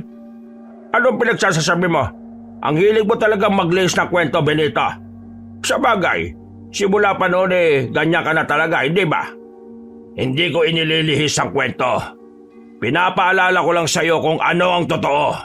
Hindi ba tumahimik ka? Hindi ko kailangan ng mga baluktot ng kwento. Ibalik niyo ang apo ko! Hindi ko inaasahang mabilisang nakapunta si Lolo Tarok sa likuran ng aswang. Agad niya itong sinakal at pinigilan para hindi makagalaw. Napasigaw si Kabinito at inutusan niya ang mga alagad niyang sugurin kami ni Lolo. Napahawak naman ako ng maigpit sa itak ko at tumakbang ako palapit kay Lolo at Kabinito. Lolo, anong gagawin natin? Mukhang mapapalaban talaga tayo sa kanila. Huwag kang manghinaan ng loob, Marco. Makakaya natin sila. Hawakan natin ang pinuno nila at isang maling galaw lang ng mga nilalang na yan dadanak sa lupa ang dugo ni Benita. Sa palagay ba ninyo, matatakot niyo ako? Hindi! Utusan ko man sila o hindi, gagalaw sila para protektahan ako. At kung iniisip nyo na makakagamit kayo ng orasyon, nagkakamali kayo! At bakit? Paano ka man nakasisigurong walang silbi ang mga orasyon namin? Matagal ko nang nalaman kung paano magsawalang bisa ng mga orasyon. At ginamit ko yon para walang kahit na sino mang albularyo makakakontrol sa amin. Wala ngang albularyo makakakontrol sa inyo gamit ang orasyon. Pero makakaya ko ng kontrolin ng mga alagad mo kapag buhay na ang nakataya. Hindi ako natatakot mamatay. Kayo, alam kong kinatatakutan nyo ang kamatayan. Hala mga kasama, paligiran nyo ang dalawang ito. Kalabanin ninyo, pero huwag nyong papatayin. Ako ang kikitil sa buhay nila. Nabahala ko nang biglang lumundag ang mga aswang para sugurin kami. Inutusan naman ako ni Lolo Tarok na harapin ang mga aswang na yon at sisiguraduhin niyang hindi makakatakas si Benito. Napatungo na lang ako sa kanya at kahit na medyo nag-aalangan ako, nilabanan ko pa rin ang mga nilalang na yon. Sige Marco, gamitin mo ang itinuro ko sa iyo. Huwag ka magpapatalo sa mga aswang na yan. Mag-isa lang yung alaga mo, samantalang mahigit sa 20 aswang nakakalabanin niya. Alam ko makakaya niya mga mahihinang uri ng aswang na katulad ninyo. Masdan mo kung paano niya ilagan at tagayin ng mga kasamahan mo, Benito. Sige, tingnan natin kapag ako nang kaharap niya. Kahit na matalo niya ang lahat ng mga kasamahan ko, alam ko na hindi niya ako kayang talunin. Puro ka salita, ako ang kalabanin mo. At nang matapos na ang gulong nasimulan natin dati, total hindi mo rin naman sasabihin sa akin kung nasa na nga po ko Gusto ko yung naisip mo. Napaangil si Kabinito nang matapos siyang magwika. Nang akmang magpupumiglas sana siya kay Lolo Tarok, bigla siyang pinalo ni Lolo sa ulo. Dahil hawakan lang ng itak ang ginamit ni Lolo Tarok. At bigla niyang ginawa yon, nawalan ng malay si Kabinito. Nakita ng mga aswang na kalaban ko ang nangyari, kaya mas naging agresibo sila. Agad namang lumapit sa akin si Lolo Tarok para tulungan ako. Marco, kailangan maubos natin ang mga aswang na ito. Kapag inayaan natin sila mabuhay hindi nila tayo tatantanan. Tama po kayo, Lolo. Ano pong gagawin natin? Hindi po alam ni Kabinito kung nasan si Alvin. Hindi ako naniniwalang wala siyang alam. Kailangan maubos natin ang mga aswang na alagad niya bago siya magising ulit. Kapag bumalik na ang ulirat niya, wala na siya kawala sa atin. Aamin siya tituturo niya kung nasan si Alvin. Bakit po ang sabi ng aswang na yan? Kayo po daw dumukot kay Alvin. Huwag mong pakinggan ang aswang na yon. Sinusubukan lang niyang ilihis ang kwento para linlangin tayo. Dinukot nila ang apo ko at yun ang totoo. Sige na, mamaya na tayo magkwentuhan. Talunin muna natin ang mga aswang na ito. Napatango na lang ako sa sinabi ni Lolo Tarok. Noon din, itinuon ko ang buong pansin ko sa mga aswang. Nilabanan namin sila ni Lolo hanggang sa unti-unti namin silang napabagsak. Sakto ring napatay namin ang huling alagad ni Kabinito nang marinig namin siyang napaungol. Apo, mukhang nagigising na ang pinuno nila. Halika, lapitan natin siya at kumprontahin. Hindi ako naniniwala na wala siyang alam Sige po, Lolo. Parang gising na nga po siya. Hoy, aswang! Gising ka na ba? Huwag kang magtulog-tulogan dyan. Alam namin na gising ka na. Inubos na namin ang mga kasama mo at mag-isa ka na lang. Hoy, Benita, gising ka na. Sabihin mo sa akin kung saan nyo dinala si Alvin. Nang mapaungol ulit si Kabinito, sinipa siya ni Lolo sa tiyan. Agad namang iminulat ng aswang ang mga mata niya kaya napaangil. Nang makita kong gusto niyang atakin si Lolo, humakbang na rin ako palapit sa kanya at inambahan siyang tatagain. Nandilat ang mga mata ni Cabinito, kaya naisip ko na nagawa ko siyang sindakin. Ngayon, wala ka na magagawa kung hindi ang umabin. Sabihin mo sa amin kung saan mo dinala si Alvin. Sino kasabot mo sa pagdukot sa kanya? Ilang beses ko bang sasabihin sa inyo? Hindi ko dinukot ang batang yon. Wala akong alam sa pinagsasasabi mo. Kung talagang hindi mo dinukot si Alvin, sabihin mo sa amin kung sino ang dumukot sa kanya. At ano ang pakay niya sa pagkuha sa apo ko? At ano naman ang mapapala ko kapag sinabi ko sa iyo yon? Alam kong wala eh. Kaya kung gugustuhin kong tumakas dito, ay magagawa ko naman. Talaga lang ah. Subukan mo nga. Alam mo sa sarili mo na hindi ka na makakatakas, Benito. Wala kang pagpipilian kung hindi ang magpatianod sa gusto namin. Sige, mamili ka. Magmamatigas ka at hindi makikipagtulungan sa amin? O susunugin namin ng buhay si Aling Susana? Sige, pumili ka. Anong ginawa niyo sa kanya? Nasaan siya? Kapag may nangyaring hindi maganda sa kanya, magbabayad kayo. At bakit bigla ka nag-alala? Ang buong akala namin wala kang koneksyon sa kanya. Kano-ano mo ba siya, ha? Magsalita ka, Aswang. Sinabi na namin sa iyo kung patuloy ka magmamatigas, susunugin namin siya ng buhay. O na, sige na. Magsasalita na ako. Asawa ko si Susana. Pero hindi na siya umuwi rito. Matagal na. At bakit naman? Ano bang dahilan kung bakit siya umalis dito? Wala ka na ron, Tarok. Ngayon, kung gusto niyong malaman kung nasaan nagkukuta ang aswang na dumukot sa bata, kung pwede kong maituro yun sa inyo. Pero sa isang kondisyon. At ano naman yon? Huwag niyong sasaktan ang asawa ko. Siya na lang ang meron ako. At ayaw ko siyang mapahamak. Sige na, sasama ko kayo papunta sa kuta ni Supremo Abad. Pagkawikan ni Cabinito noon, agad siyang napangisi. Nakita kong natigilan si Lolo Taruk, kaya nagtaka ako. Sa halip na magtanong sa kanya, nanahimik na lang ako. Hinayaan naming makabangon ng aswang at nang makatayo na siya, hinawakan siya ng mahigpit ni Lolo sa braso. Binantaan na rin niya ang aswang na kapag susubukan itong tumakas, tatagayin niya ito at hindi nabubuhayin pa.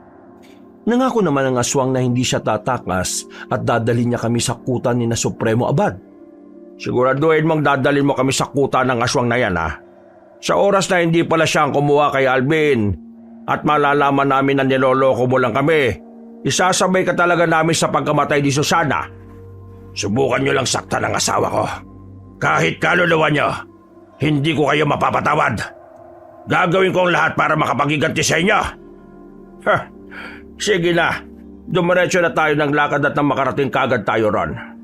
Hindi tayo dapat nag-aaksaya ng oras. Kaligtasan ng apo ko nakataya. Lolo, iba pong pakiramdam ko eh. Parang may mga matang nakasunod sa atin. Kung hindi ako nagkakamali, may ibang aswang na nakasubaybay sa inyo. Baka mga alagad na ni Supremo Abad yan. Ha! Lagot kayong dalawa! At sa palagay mo, matatakot mo kami ni Lolo? Nagkakamali ka. Babawiin namin si Alvin at nakahanda kaming pumatay ng buong baryo ng aswang para sa misyong yan. Tama ka po ka. Kahit na ilang Supremo Abad pa makakaharap namin, hindi kami masisindak. Kayong mga aswang ang dapat na matakot sa amin. Kung makapagsalita ka, akala mo kung sino ka ng matapang, ha? Tanda, anong akala mo? Hindi ko alam na minsan mo na rin nakasagupa ang aswang na yon. At may isa pa akong alam na ikaw gugulat ang estudyante mo kung sakali. At ano naman yan, aswang? Huwag mo siyang pakinggan, Marco. Gusto lang niyang maantala ang paglalakad natin. Hala, Benito! Bilisan mo ang paglalakad at nang makarating na tayo sa pinagkukutaan ni Supremo Abad. Napatawa si Cabinito dahil sa sinabi ni Lolo. Magsasalita pa sana siya ngunit inambahan siya ni Lolo Taruk na tatagain. Magmula noon, naging tahimik kaming tatlo habang naglalakad.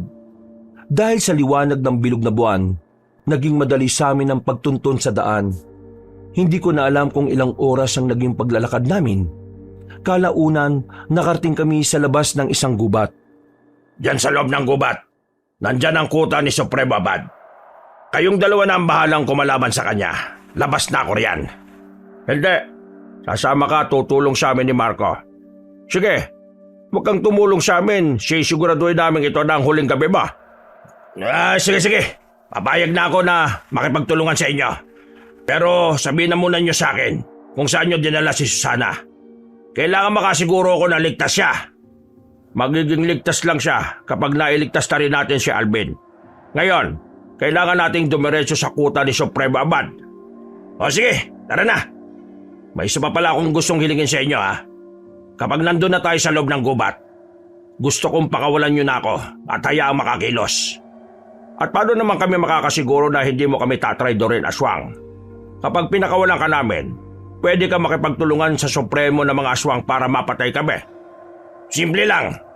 Sabihin na lang natin na gusto kong ako na ang maging Supremo. Mangyayari lamang yan kung patay na si Abad. Nagkasundo kami sa mga naging kondisyon ni Kabinito. Pagpasok namin sa gubat, pinakawalan namin siya. Pinakiramdaman ko rin ang galaw ng aswang. At naisip na tatagiin ko siya kapag susubukan niyang tumakas. Sinundan namin si Kabinito hanggang sa sumenya siya sa amin ni Lolo na huminto na muna kami. Sandali, may naaninag akong gumagalaw sa hindi kalayuan. Malamang mga tauhan niya ni Supremo Abad. Huwag tayong maging padalos-dalos. Sige, pakiramdaman na muna natin ang galaw nila at kapag malapit na sila, saka natin susugurin.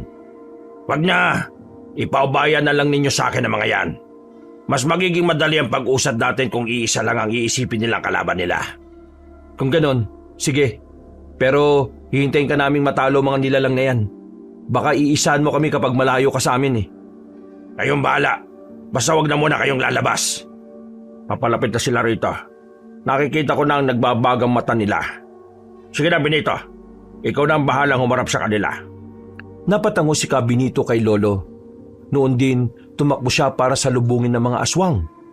Nang makita kong 5 ang mga nilalang na rumoronda, medyo nabahala ako. Subalit, nang makita ko kung gaano kaliksi kung gumalaw si Kabinito, naging kampante ako matatalo niya ang mga aswang na yon. Kailangan hindi malaman ni Benito na hindi natin hawak ang asawa niya. Kung malalaman niya, baka traidorin niya tayo. Yan din ang iniisip ko, Lolo, pero malakas ang kutob ko na may kinalaman talaga si Aling Susana sa pagkawala ni Alvin eh. Baka nga po, siya yung madalas na nananalasa sa baryo natin. Kung nasan man siya, itutulad natin siya kay Benito. Papatayin natin siya para wala nang maging problema. Eh ano na po ang plano niyo, Lolo? Pagsasabungin po ba muna natin ang 2 aswang? Sina Kabinito at Supremo Abad? Pwede rin. Uhaw si Benito sa kapangyarihan at yan ang gagamitin natin para makontrol siya. At kung sino man sa kanila ang matitirang buhay, siya ang kakalabanin natin. Sige po. Habang nag-aaway sila, hahanapin po natin si Alvin at ililigtas. Ang malaking palaisipan lang po sa akin ay kung bakit dinukot siya ng mga aswang. Inosente ang batang yun eh. Ano naman ang alam niya at magiging kasalanan sa mga nilalang na yan? Hindi ko rin alam at wala na akong balak na alamin pa. Ang taging nasa isipan ko ngayon ay ang kaligtasan ng apo ko. Hindi ko siya hahayaang magamit ng mga aswang para sa pansariling interes nila. Teka, nasaan na po kaya si Kabinito? Mukhang naisan po tayo, Lolo. Patay na yung mga aswang na nakalaban niya pero bigla siyang nawala. Ako bang hinahanap niyo? Nandito ako sa likuran niyo. Pareho kaming nagulat ni Lolo nang makita si Kabinito na mabalasik na nakatitig sa amin. Naglalaway siya at nakahandang umatake. Kinutuban ako ng hindi maganda sa naging kilos niyang yon, kaya inihanda ko ng itak na hawak ko. Agad naman siyang pinuri ni Lolo sa pagpatay niya sa mga aswang, pero hindi nagbago ang ekspresyon sa mukha ni Kabinito. Alam ko na may masamang binabalak siya sa amin, kaya kinalabit ko na si Lolo Taruk. Kalmado naman siyang humakbang palapit sa aswang. Kung ano man ang iniisip mo laban sa amin, mas mabuti nang huwag mo nang ituloy. Pinagkatiwalaan ka namin sa pag-atake sa mga aswang, kaya hindi ka dapat mag-traidor sa amin. At bakit? Sino ba kayo para huwag traidorin? Kahit na sino ay pwedeng maging traidor. Kayo, ako, at kahit ang asawa ko. Paano naman ninyo masasabi na hindi siya magtatraidor sa akin, ha? Alam namin na hindi siya magtatraidor. Nang dakpin namin siya, isinisigaw niya ang pangalan mo. Alam namin na wala siyang ibang inaasahan kundi ikaw. Subukan nyo lang isahan ako. Kahit na mga albularyo kayo at manunugis, hindi ako matatakot sa inyo. Wala rin naman kaming balak na isahan ka. Ang gusto lang namin ay mabawi si Alvin. Pinalitan siya ng katawan ng saging at yun ang kailangan nilang pagbayaran. Tama ka riyan, Marco. Kaya ikaw, Benito, mamili ka. Lalabanan mo ba kami o makikipagtulungan ka sa amin? Natigilan si Cabinito. Nakita kong naging kalmado rin ang mukha niya kaya nakampante akong hindi na siya susugod at magtatraidor sa amin. Lalapitan na sana namin si Cabinito para yayaing magpatuloy pero naggulat kami nang bigla siyang napaangil. Sa isang pagkisap ng mga mata niya, sumugod siya kay Lolo Taruk at nagsimula silang makipagpambuno sa isa't isa. Kalaunan, pareho silang nabuwal sa lupa. Habang nasa ganong sitwasyon, hindi na nila naiwasang magpalitan ng mga maaanghang na salita. Akala mo ba hindi ko alam? Gagamitin lang ninyo ako para mapadali ang plano nyo. At pagkatapos papatayin nyo din ako. Diyan ka nagkakamali. Kapag tinulungan mo kaming mapatay ang supremo ng mga aswang at mabawi si Alvin, pababayaan ka na naming mabuhay. Pero ano ang kondisyon? Hindi ako kakain ng karne ng tao. Hindi maaari. Diyan ako kumukuha ng lakas ko. Magkamatayan ako magkakamatayan. At paano naman ang asawa mo? Ipapaubaya mo na lang ba siya sa amin? Papatayin na lang ba namin siya? Alam kong hindi niyo magagawa yan. Nandito kayo at kung saan man ninyo na iniwan si Susan, sigurado na matatagalan pa bago kayo makapunta ron. Sigurado nga, matatagalan kami. Pero hindi ibig sabihin nun na magiging ligtas na siya. Ngayon kinakalaban mo na kami. Alam mo na kung ano magiging kapalaran niya. Anong binabalak niyong laban sa kanya? Huwag kayong magkakamaling saktan siya. Sige na! Hindi na ako malalaban sa inyo. Hindi na ako magtatraidor. Basta huwag niyo lang sasaktan si Susana. Sinubukan mo ng manlaban sa amin. At alam ko na kapag pinagkatiwalaan ka pa namin, tatraidorin mo lang kami ulit. Hindi na. Basta huwag niyo lang sasaktan ang asawa ko. Siya na lang ang natitira sa akin. Maawa kayo sa akin. O sige. Total nasimulan mo ng kalabanin ng mga kauri mo. Sige na. Hahayaan kitang mabuhay at hindi namin sasaktan si Susana. Iniwan namin siya sa mga kasama kong albularyo. Kapag hindi kami nakabalik ng buhay, sigurado na kung ano ang kakahinatnan ni Susana. Kaya huwag ka makakamali sa ikalawang pagkakataon dahil papatayin ka namin at isusunod namin ang asawa mo. Hindi ko alam kung anong totoong pinaplano ni Lolo Taruk noon. Ganun pa man, dahil may tiwala ako sa mga desisyon niya, hindi ko na siya inusisa pa. Tumayo si Cabinito at agad akong napayuko. Inalalayan ko na rin si Lolo at nang makatayo na rin siya, nagpa siya kaming magpatuloy sa paglalakad. Tahimik naming tinunto ng kuta ni Supremo Abad hanggang sa may narinig kaming mga ingay sa hindi kalayuan. Mukhang yan na nga ang kuta ng mga aswang na dumukot kay Alvin ah. Ano sa palagay mo, Benito? Tama kayo. Yan nga ang pinagkukutaan niya na Supremo Abad. Kung totoong nandyan ang bata, alam ko na hindi naman nila magagawang saktan yon, hindi ba? Yan ang hindi ako sigurado. Dinukot nila ang apo ko. At kung ano man ang motibo nila, siguradong madadamay siya kung hindi ko siya maililigtas. Kung ganon, sige. Tulungan na muna ninyo akong harapin ang mga tauhan ni Supremo Abad. Kapag wala na sila at ang pinuno na lang nila ang natitira, pwedeng iwan na lang ninyo kami. At bakit naman? May iba ka ba bang binabalak? Huwag ka magkakamali. Hawak namin nga ang asawa mo. Lolo, kailangan po natin masiguro na ligtas si Alvin. Baka kung ano nang ginagawa nila sa batang yun. Huwag ka mag-alala. Alam ko na kahit na dinukot nila ang bata, hindi nila magagawang saktan yon. Kahit na ilang dekada pang dumaan, ang dugong nananalaytay sa kanya'y mamaya na tayo mag-usap. Mas kailangan nating iligtas si Alvin at patayin ang mga aswang na narito. Sige po. Kapag po may pagkakataon po ako, ililigtas ko si Alvin. Hindi ako papayag na maging biyag siya ng mga aswang na yun. At anong gusto ninyo? Bakit kasi hindi pa ninyo tanggapin ang totoo? Ano ba naman kayo?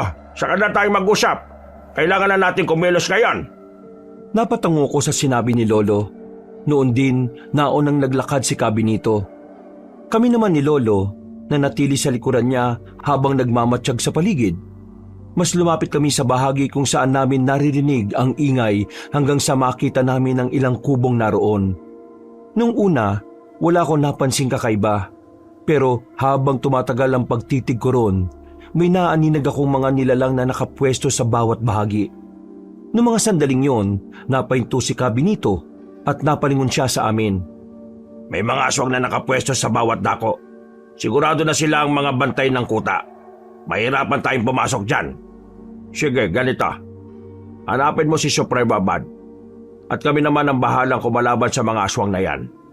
Marami sila eh. Baka malagay ka lang sa alanganin at masira pa ang plano natin. Sige, kapag nakita ko si Supremo Abad at papatay ko siya, sigurado na ako ang ituturing na Supremo. Tara na!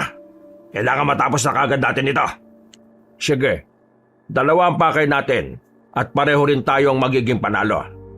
Lolo, saan kaya nila ikinulong si Alvin? Mukhang iilang kubo lang naman ang nandyan Sigurado ako na isa sa mga kubong yan. Kung hindi man, baka sa silong. Kailangan lang natin maging maingat sa mga galawan natin. Isang maling galaw, mabubulilyaso ang plano natin. Tama po kayo, Lolo. Ay tara na, kailangan na maging sorpresa sa kanila ang pagdating natin. Kailangan na hindi sila nakapaghanda. Ng mga panahong yon, Kabanong, nagpatuloy kami sa paglapit sa kuta ng mga aswang. Na makapasok na kami, may isang nilalang na nakapansin sa amin. Sisigaw sana siya para abisuhan ng mga kasama niya, pero mabilis siyang inatake ni Kabinito. Dahil sa ginawa ng aswang, napansin kami ng iba pang mga kasama nila. Napaangin sila at taganda sa pagsugod sa kinaroroonan namin ni Lolo. Mukhang marami po talaga mga aswang na yan Sigurado po na mahihirapan tayo, Lolo. Magkamataranta, kailangan maging buo ang loob mo. Ngayain mo si Benito, kahit na mag-isa lang siya. Sumusugod pa rin siya sa mga kauri niya. Tignan mo, baliwala lang sa kanya kahit na pinagtutulungan siya. Oo nga po, Lolo. Saka, tingnan niyo po, nakangisi sa atin ng ibang aswang. Sigurado na ilang sandali lang. Apa, yan tabang itakbo. Papalapit na rin ang mga aswang na nakabantay sa paligid. Sigurado na hindi lang silang mga aswang na narito sa lugar na ito. Sige po, Lolo. Lalabanan po natin sila para mabawasan ang mga demonyong ito sa mundo. Hindi nila tayo kakayanin. Tama ka pa. Kapag nagtulungan tayo, mahirapan ang mga aswang na yan. Hindi sila makakaisa sa atin. Sige po. Kapag napatay na natin ang mga yan, hahanapin ko po muna si Alvin at dadalhin sa ligtas na lugar. Sige pa. Mas mabuti ang naiisip mo. Ako naman, tutulungan ko muna si Benito para kapag naubos na ang nilalang na ito, makakaharap namin si Supremo Abad. Hindi na ako napagsalita pa dahil nakalapit na sa amin ang mga aswang. Ang kada aswang na sumusubok na sumunggab sa akin ay tinataga ko. Wala akong naging pakialam kung saan sila masusugatan dahil ang naiisip ko ay mauubos sa mga yon. Kalaunan, nagawa naming mapatay ni Lolo ang mga aswang na umatake sa amin. Noon din, ibinaling namin ang pansin namin kay Kabinito at nakita kong pinagtutulungan siya ng mga aswang. Dahil doon, sinabihan ko si Lolo na tulungan namin siya. Kalaunan, nagawa na rin naming patayin ng mga aswang na umaatake sa kanya. Maraming salamat sa inyong dalawa. Ang buong akala ko ay pababayaan lang ninyo akong patayin ng mga nilalang na ito Hindi po. Meron tayong usapan. At isa pa, hindi pa natin natatagpuan si Supremo Abad. Kailangan mapatay natin siya.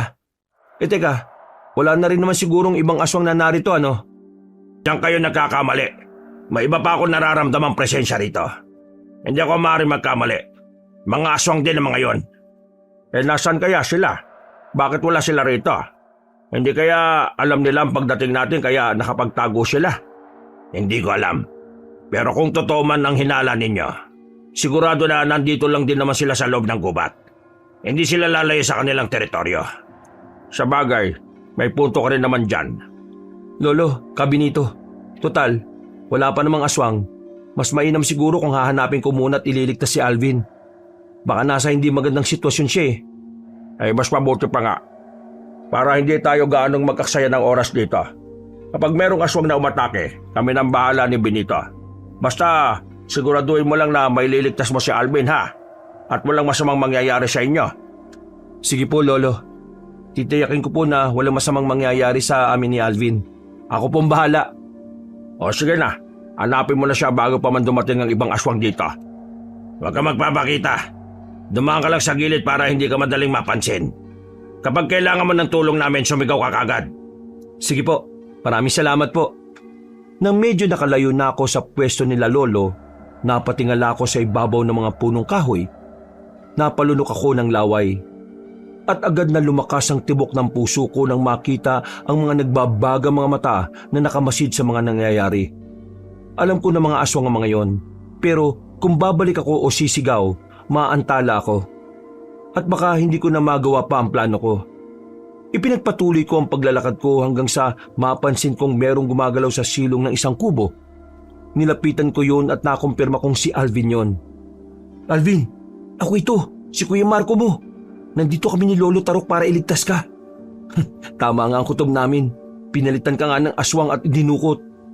Kuya Marco, kayo po ba talaga yan? Paano naman po ako nakasisiguro? Baka isa kang aswang at may kung anong binabalak sa akin. Hindi, ako talaga to. Ang Kuya Marco mo. Kasama ko si Lolo. At andun siya sa bandang harapan ng kuta. Sige na, ilalabas kita rito at dadalhin sa ligtas na lugar. Sige po kuya, maraming salamat po. O ito na, nasira ko na yung harang dito sa silong. Lumabas ka na dyan. Baka maabutan pa tayo ng mga aswang. Sige po kuya, maraming salamat. Ito na po, nakalabas na ako. Saan po ba tayo pupunta? Nasaan po ba si Lolo? Huwag ka nang pumunta ron. Napakadelikado ng sitwasyon. Bakit naman po Kuya Marco? Kasi may nakita ko mga aswang sa ibabaw ng puno. Nakahanda silang umatake. Mabuti na nga lang at hindi nila ako napansin. Sandali. Sino ba dumukot sa'yo? Hindi po ako sigurado kuya pero ali po siya na may mahabang buhok. Inutusan po kasi siya ng pinuno ng mga aswang Teka, ano bang pakay nila? Bakit ka daw nila dinukot? Nalaman mo ba? Hindi ko po alam, pero pagdating ko po dito, parang sumasaludo po sa akin yung mga aswang Hindi ko alam kung ano ang rason nila. Teka, naalala ko na ang pangalan ng dumukot sa akin. Tinatawag po siyang Susana ng pinunong aswang. Kung ganon, tama ang kutob namin ni Lolo Tarok. Ang aling yun nga ang dumukot sa'yo. Nasa na siya? Kasama namin yung asawa niya Sino pong asawa? Hindi ko po alam Pero narinig ko din po yung sinabi ng mga aswang na ililigpit po nila yung aswang na dumukot sa akin kasi daw po nagawa na rin po niya yung misyon niya. Si Kabinito Alvin. Siya ang asawa ni Aling Susana. Kung ganon, patay na pala ang aswang na yun. Sigurado pala na malalagot pala tayo kapag nagkataon. Bakit naman po kuya? Nagkaroon kasi kami ng plano ni Lolo Tarok, kaya napasunod namin si Kabinito. Ngayong patay na si Aling Susana at malalaman niya ang patungkol dun, sigurado na magagalit siya. Posible na pagtulungan nila ni Supremo Abad si Lolo. Ano pong gagawin natin? Kailangan po siguro nating tulungan si Lolo. Mga aswang pong makakalaban niya. Baka mapano siya kuya. Wag. Ako lang ang tutulong sa kanya. Dadalhin muna kita sa ligtas na lugar. Kapag nasiguro kong hindi ka na makikita ng mga aswang, babalikan ko si Lolo Tarok. Pero baka po kailangan niyo ng tulong ko kuya. Baka kaya namin ng mga aswang na yon. Ang importante ngayon, maging ligtas ka. Ikaw lang naman talaga ang pakay namin dito Bonus na lang kung mapatay namin ang supremo ng mga aswang na nandito. Kung ganun kuya, sige. Pumapayag ako sa gusto ninyo. Kuya, teka. May mga yabag po akong naririnig. Sige, tumahimik muna tayo. Sigurado na mga aswang yan. Nang mga sandaling yon, may naaninig kaming gumagalaw sa hindi kalayuan. Nagkasundo kami ni Alvin na umalis doon at maghanap ng mapagtataguan. Dahil masukal ang bahaging yon, medyo nahirapan kaming dalawa. Subalit kalaunan, may nakita kaming malaking punong kahoy na merong butas sa katawan na kasyang isang bata. Sigurado ako na ligtas ka rito, Alvin. Hindi ka nila madaling makikita hanggat nasa loob ka ng butas na yan. Paano po kung may mga aswang palang umaligid dito? Baka po kung may mga ligaw na hayop. Huwag kang mag-isip ng ganyan. Walang masamang mangyayari sa iyo rito. Basta, huwag kang lalabas hanggat hindi ako nakakabalik Sige po kuya. Mag-ingat po kayo ni Lolo Huwag po kayo magpapatalo sa mga aswang na yon. Oo, Alvin. Hindi dapat kami matalo ng mga aswang. Kailangan natin manalo laban sa kanila. Hindi lang para sa ating mga sarili, kundi pati na sa mga tao rito sa mga liblib na baryo. Oo nga po. Pero kung hindi pa po kayo makakabalik dito kahit umaga na, lalabas na po ako para hanapin kayo ah. Ikaw ang bahala, Alvin. Pero pangako, babalik ako rito at kasama ko na si Lolo. Makakawi tayo ng ligtas sa bahay natin. Sige po kuya, pagdarasal ko po kayo para manalo kayo laban sa kanila. Magsasalita pa sana ako, pero napahinto ko na makarinig ako ng mga ungol. Agad kong naalala si Lolo Taruk, kaya nagpaalam ako kay Alvin. Patakbo kong bumalik sa kinaroroonan nila. Bago pa man ako makalapit kina Lolo Taruk at Kabinito, hinarang na ako ng 6 na aswang.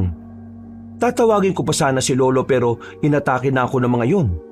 Dahil doon, nagpasya na rin akong labanan sila hanggang sa isa-isa ko silang napatumba. Nang makita ko ni Lolo, nagmadali siyang lumapit sa akin at iniwan si Kabinito na nakikipaglaban sa mga aswang. Marco, kumusta? Nakita mo ba si Alvin? Nasaan na siya? Opo, Lolo. Nakita ko po si Alvin. Huwag po kayong mag-alala. Nasa mabuti na po siyang kalagayan. Nasaan na ba siya? Bakit hindi mo siya kasama?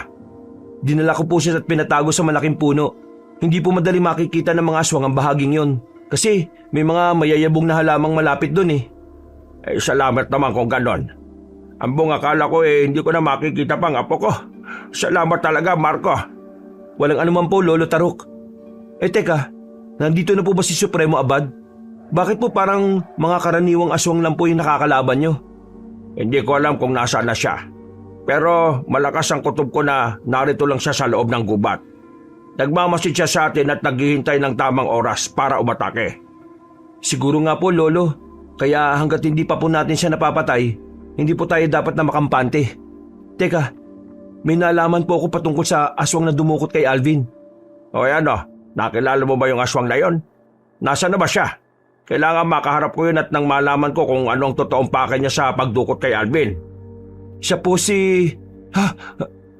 Hindi ko na naipagpatuloy pa ang sasabihin ko nang marinig ko ang pag-ungol ni Kabinito.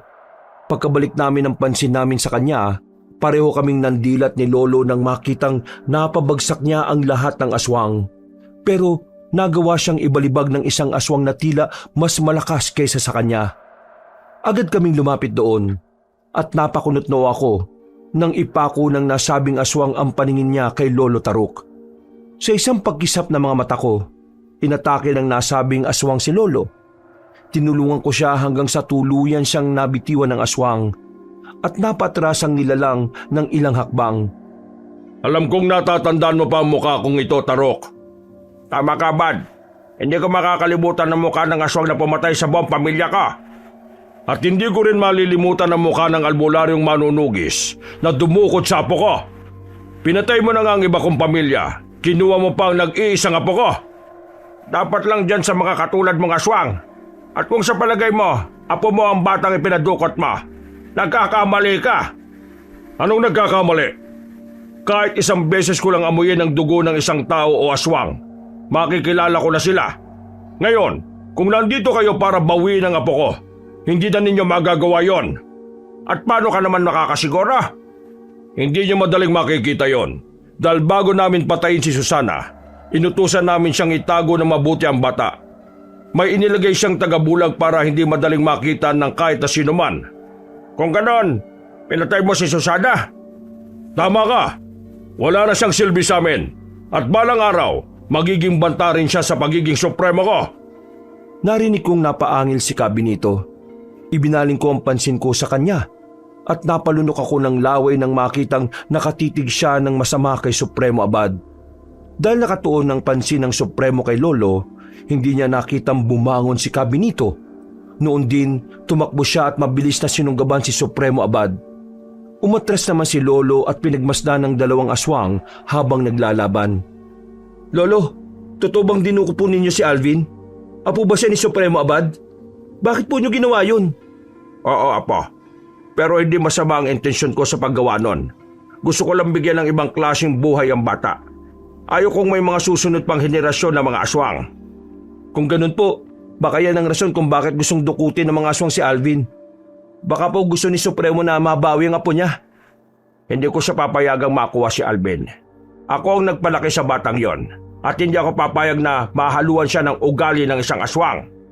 Kung ganun po, kailangan natin mapatay ang aswang na yan.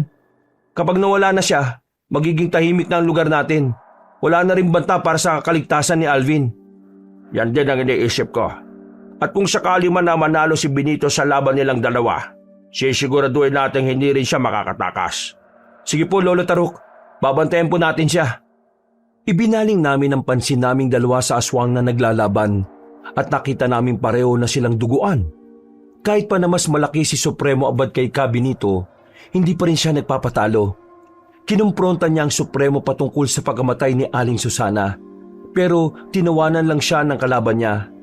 Sinabi rin ng Supremo na hindi siya papayag na manalo si Benito dahil ayaw niyang maging Supremo ang naturang aswang. Marco, ihanda mo itak mo. Kapag may isa sa kanilang mananalo, susugurin kaagad natin. Pareho silang pagod at hindi sila madali makakapanlaban kung sakali. Sige po, Lolo Taruk. Ako na pong bahala dyan. Sige pa, magbabantay na lang ako sa paligid. Baka kasi may iba pang aswang na narito eh. Kailangan natin makasiguro na hindi nila tayo maiisahan. Oo nga po, Lolo. Basta, aalis tayo dito ng ligtas. Hindi magtatagumpay ang mga kampo ng demonyo laban sa atin. Sana nga, Marco. Sana nga. Kapag nabigo tayo, marami ang madadamay at maniguradong mag-aasik ng takot ng mga aswang sa kabaryuhan. Yan ang hindi natin papayagan. Lolo, ayan na po. Mukhang naging mas agresibo silang pareho. Pero pareho rin po silang may mga malalalim na sugat. Naliligo na nga po sila ng dugo nila eh. Hayaan mo na muna silang magpatayan. Pareho rin naman sila ng kapalaran kung sakali eh. Saktong pagkawikan ni Lolo Taruk noon, napaungol si Benito. Umibabaw si Supremo Abad sa kanya at sinubukan niyang wakwakin ang dibdib ng aswang. Sa isang pagkisap ng mga mata ko, nakita ko kung paano niya dukutin ang puso ni Benito. Agad din siyang ngumanga. At nang akmang kakagat sana siya sa puso, sumenya sa akin si Lolo na lapitan ng aswang para patayin. Maingat akong lumapit sa likod ni Supremo Abad. At nang tatagayin ko na sana siya, bigla siyang napalingon sa akin. Binitiwan niya ang pusong hawak niya saka sinubukang agawin ang itak ko. Wala ka rin pinagkaiba sa matandang albularyo na yan. Hindi ako papayag na makuha niyo ang apo ko. Ngayong nabawi ko na siya. Dadaan muna kayo sa ibabaw ng bangkay ko bago niyo mabawi ang bata. Diyan ka nagkakamali. Kanina ko pa nailigtas si Alvin eh. At ngayon, nasa ligtas na lugar na siya. Hindi namin pababayaan ni Lolo na maging katulad din niyo siya. At hindi rin ako papayag na tuluyan niyo siyang mabawi. Siya ang susunod na magiging supremo ng mga aswang. At kulang ang kakayanan niyo para pigilan ako sa kagustuhan ko. Oo, alam namin na kulang ang kakayahan namin. Pero kahit na anong mangyari, hindi kami papayag na maging katulad niyo siya. Nang makita kong marahan na humahakbang si Lolo Taruk papunta sa likuran niya, minabuti kong aluin siya sa pamamagitan ng pakikipagtagisan ng lakas. Ilang sandali lang, isang malakas na pag-ungol ang kumawala sa bibig ni Supremo Abad nang tagayin siya ni Lolo sa likuran. Lilingon pa sana siya kay Lolo, ngunit tinaga ko rin siya sa bandang dibdib. Inundayan namin siya ng taga hanggang sa tuluyan siyang bumagsak sa lupa. Susubukan pa sana niyang bumangon pero tinapakan siya sa likod ni Lolo saka tinaga sa batok. Agayan, sigurado na tayong wala na magiging banta sa kaligtasan natin. Lalo na kay Alvin. Tama po kayo, Lolo. Pero siguro po, mas mabuti po kung sabihin na lang po natin sa kanya ang totoo. Na hindi po niya siya totoong apo at apo siya ng aswang na yun. Mas mabuti pa nga, Marco. May dahilan din naman ako kung bakit gumanti ako sa kanila dati. At lalong may dahilan ako kung bakit dinukot ko si Alvin mula sa kanila. Oo nga po, Lo. Kung nagkataon, siguradong kahit bata pa siya, isa na rin siyang mabangis na aswang. Pero alam mo ba, nung una ko siyang makuha nung sanggol pa lang siya, inisip ko na gagamitin ko siya para maghiganti. Pero habang lumalaon, napamahal na siya sa akin. At alam kong wala siyang kasalanan kung anumang alitan ang namamagitan sa amin at sa mga aswang. Hindi naman po importante kung anong iniisip niyo dati. Ang importante po, ginawa niyong lahat para mailayo siya sa kasamaan at kapahamakan. Tama ka, Marco. Teka. Siguraduhin na muna natin patay na mga aswang na ito. Kailangan na walang natitirang buhay sa kanila. Sige po, Lolo. Tara na po. Ayun na po. Pagkatapos nito, pupunta na natin si Alvin. uuwi na tayo sa bahay para makapagpahinga na rin tayo. Napatango ako kay Lolo Tarok noon. Sinuyod namin ang buong kuta ng mga aswang. Inalam namin kung may natitira pang mga nilalang doon. At itinuro ko na rin kung saan ko natagpuan si Alvin. Nung makatiyak na kaming wala nang natira sa mga kalaban, nagpasya kami ni Lolo na puntahan na ang apo niya. Pagdating namin doon, agad na lumabas si Alvin at lumapit sa amin. Napayakap din kami kagad kay Lolo Tarok. Lolo Tarok, masaya po ako na ligtas po kayo. Maraming salamat po kasi hindi po niyo ako inayaang makuha ng mga aswang na yun. Lahat gagawin ko para sa iyo, apo. Kahit ay taya ko pa ang buhay ko para lang mailigtas ka. Ang buong akala ko nga po kakainin ako ng mga aswang na yun eh. Pero nang makarating ako dito, parang nirerespeto nila ako. Ganon ba, Alvin? Opo, tapos may isang aswang po na tinawag niya po akong apo. Eh kung apo po niya ako, bakit pa niya ako pinadukot? Bakit po niya ako inayaang makulong sa silong? May kailangan kang malaman, apo. At oo, apo ka nga ng aswang na yon. Siya si Supremo Abad. Ako ang may kasalanan ng lahat ng ito. Bakit naman po? Paano niyo nasabi yun, Lolo Tarok? Dinukot kita dati noong sanggol ka pa lamang. Gusto ko sanang magiganti sa kanila sa pamamagitan mo. Pero habang tumatagal, naisip ko na mali ang gagawin ko. Inosente ka at walang kasalanan. Kaya pasensya ka na, apo. Naintindihan ko po kayo, Lolo. Alam po na ginawa lang ninyo yon dahil sa galit ninyo. At kung sakali man na hindi nga ninyo ako dinukot, sigurado po na isa rin po akong ganap na aswang ngayon. Eh yun nga rin ang iniisip ko eh. Basta, palagi mong tatandaan, mahal kita at hindi ko hahayaan na merong manakit sa'yo. Kahit na hindi tayo magkadugo, apo pa rin kita. Maraming salamat po, Lolo Tarok. Salamat din po, Kuya Marco ha. Kung hindi po dahil sa inyo, baka nagtagumpay na mga aswang na yun sa mga binabalak nila. Noon din, nagpasya kaming tatlo na umuwi na sa bahay namin. Nang nasa bahay na kami, agad kaming nagpasyang matulog dahil sa pagod na nararamdaman namin, hindi na kami nakapagkwentuhan pa na matagal. Kinabukasan, maaga kaming nagising at sa kabutihang palad, wala kaming naging pasyente. Bunsod noon, nagkaroon kami ng mahaba-habang oras para makapagkwentuhan. Mabuti na lang talaga, tinulungan tayo ni Cabinito, no? Kung wala siya, sigurado na nahirapan tayong tuntunin yung kuta ng mga aswang. Sino po si Cabinito? Siya po ba yung asawa ni Aling Susana? Yung aswang na dumukot sa akin? Oo, Alvin. Mabuti na lang at naisa namin siya ni Lolo Tarok. Yon ang naging bunga ng pagiging sakim niya sa kapangyarihan. Ang buong akala niya hawak namin si Susana. Nagawa rin namin siyang maengganyo na kalabanin si Supremo Abad. Dahil gusto niyang agawin ang pagiging Supremo nun. Malaki ang naging pagkakamali niya. At yun ang naging tulay para mailigtas ka. E paano naman po yung katawan ng mga aswang doon kung sakali? Baka po may ibang tao na makakita nun eh. Pabayaan mo na sila. Kung may makakita man sa katawan nila, alam agad ng mga tao na mga aswang sila. Hindi na rin naman mangangasang iba pa na magsumbong sa otoridad. Tinuldukan na nga natin ang problema nila eh. Isa pa, wala rin silang magiging ebidensya. Tama po kayo, Lolo. At kahit pa tayong paghinalaan, wala rin namang magagawang iba eh. Patay na ang mga aswang na yon. At kung may iba pang mga kauri nila ang gaganti sa atin, ako nang bahalang humarap sa kanila. Huwag po kayong mag-alala. Kapag po medyo malaki na ako, tutulong po ako sa inyo. Papatayin po natin yung mga hayop na yun. Hoy, basta kahit na ano mangyari ha, huwag kayong magsisimula ng gulo. Ang isipin nyo ay ang kaligtasan ninyo. At ng ibang tao na walang kakayahang ipagtanggol ang mga sarili nila. Opo, masusunod po, Lo. Huwag po kayong mag-alala. Hindi po ako papayag na mangyari ulit ito sa atin.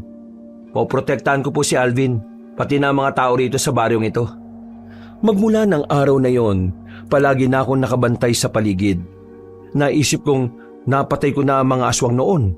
Dahil wala na rin kaming balita patungkol sa pananalasa ng mga aswang, bumalik po sa normal ang buhay namin. At ipinagpatuloy na po namin ang panggagamot. Dumaan din sa iba't ibang ritual at gamutan si Alvin para masiguro namin na hindi siya magiging katulad ng lahing pinagmulan niya. Sa ngayon po, kabanong, may kanya-kanya na kaming pamilya ni Alvin. At si Lolo Tarok naman, medyo matagal nang namayapa. Ganun pa man, baon pa rin namin palagi ang mga pangaral niya sa amin nung siya'y nabubuhay pa. Wakas.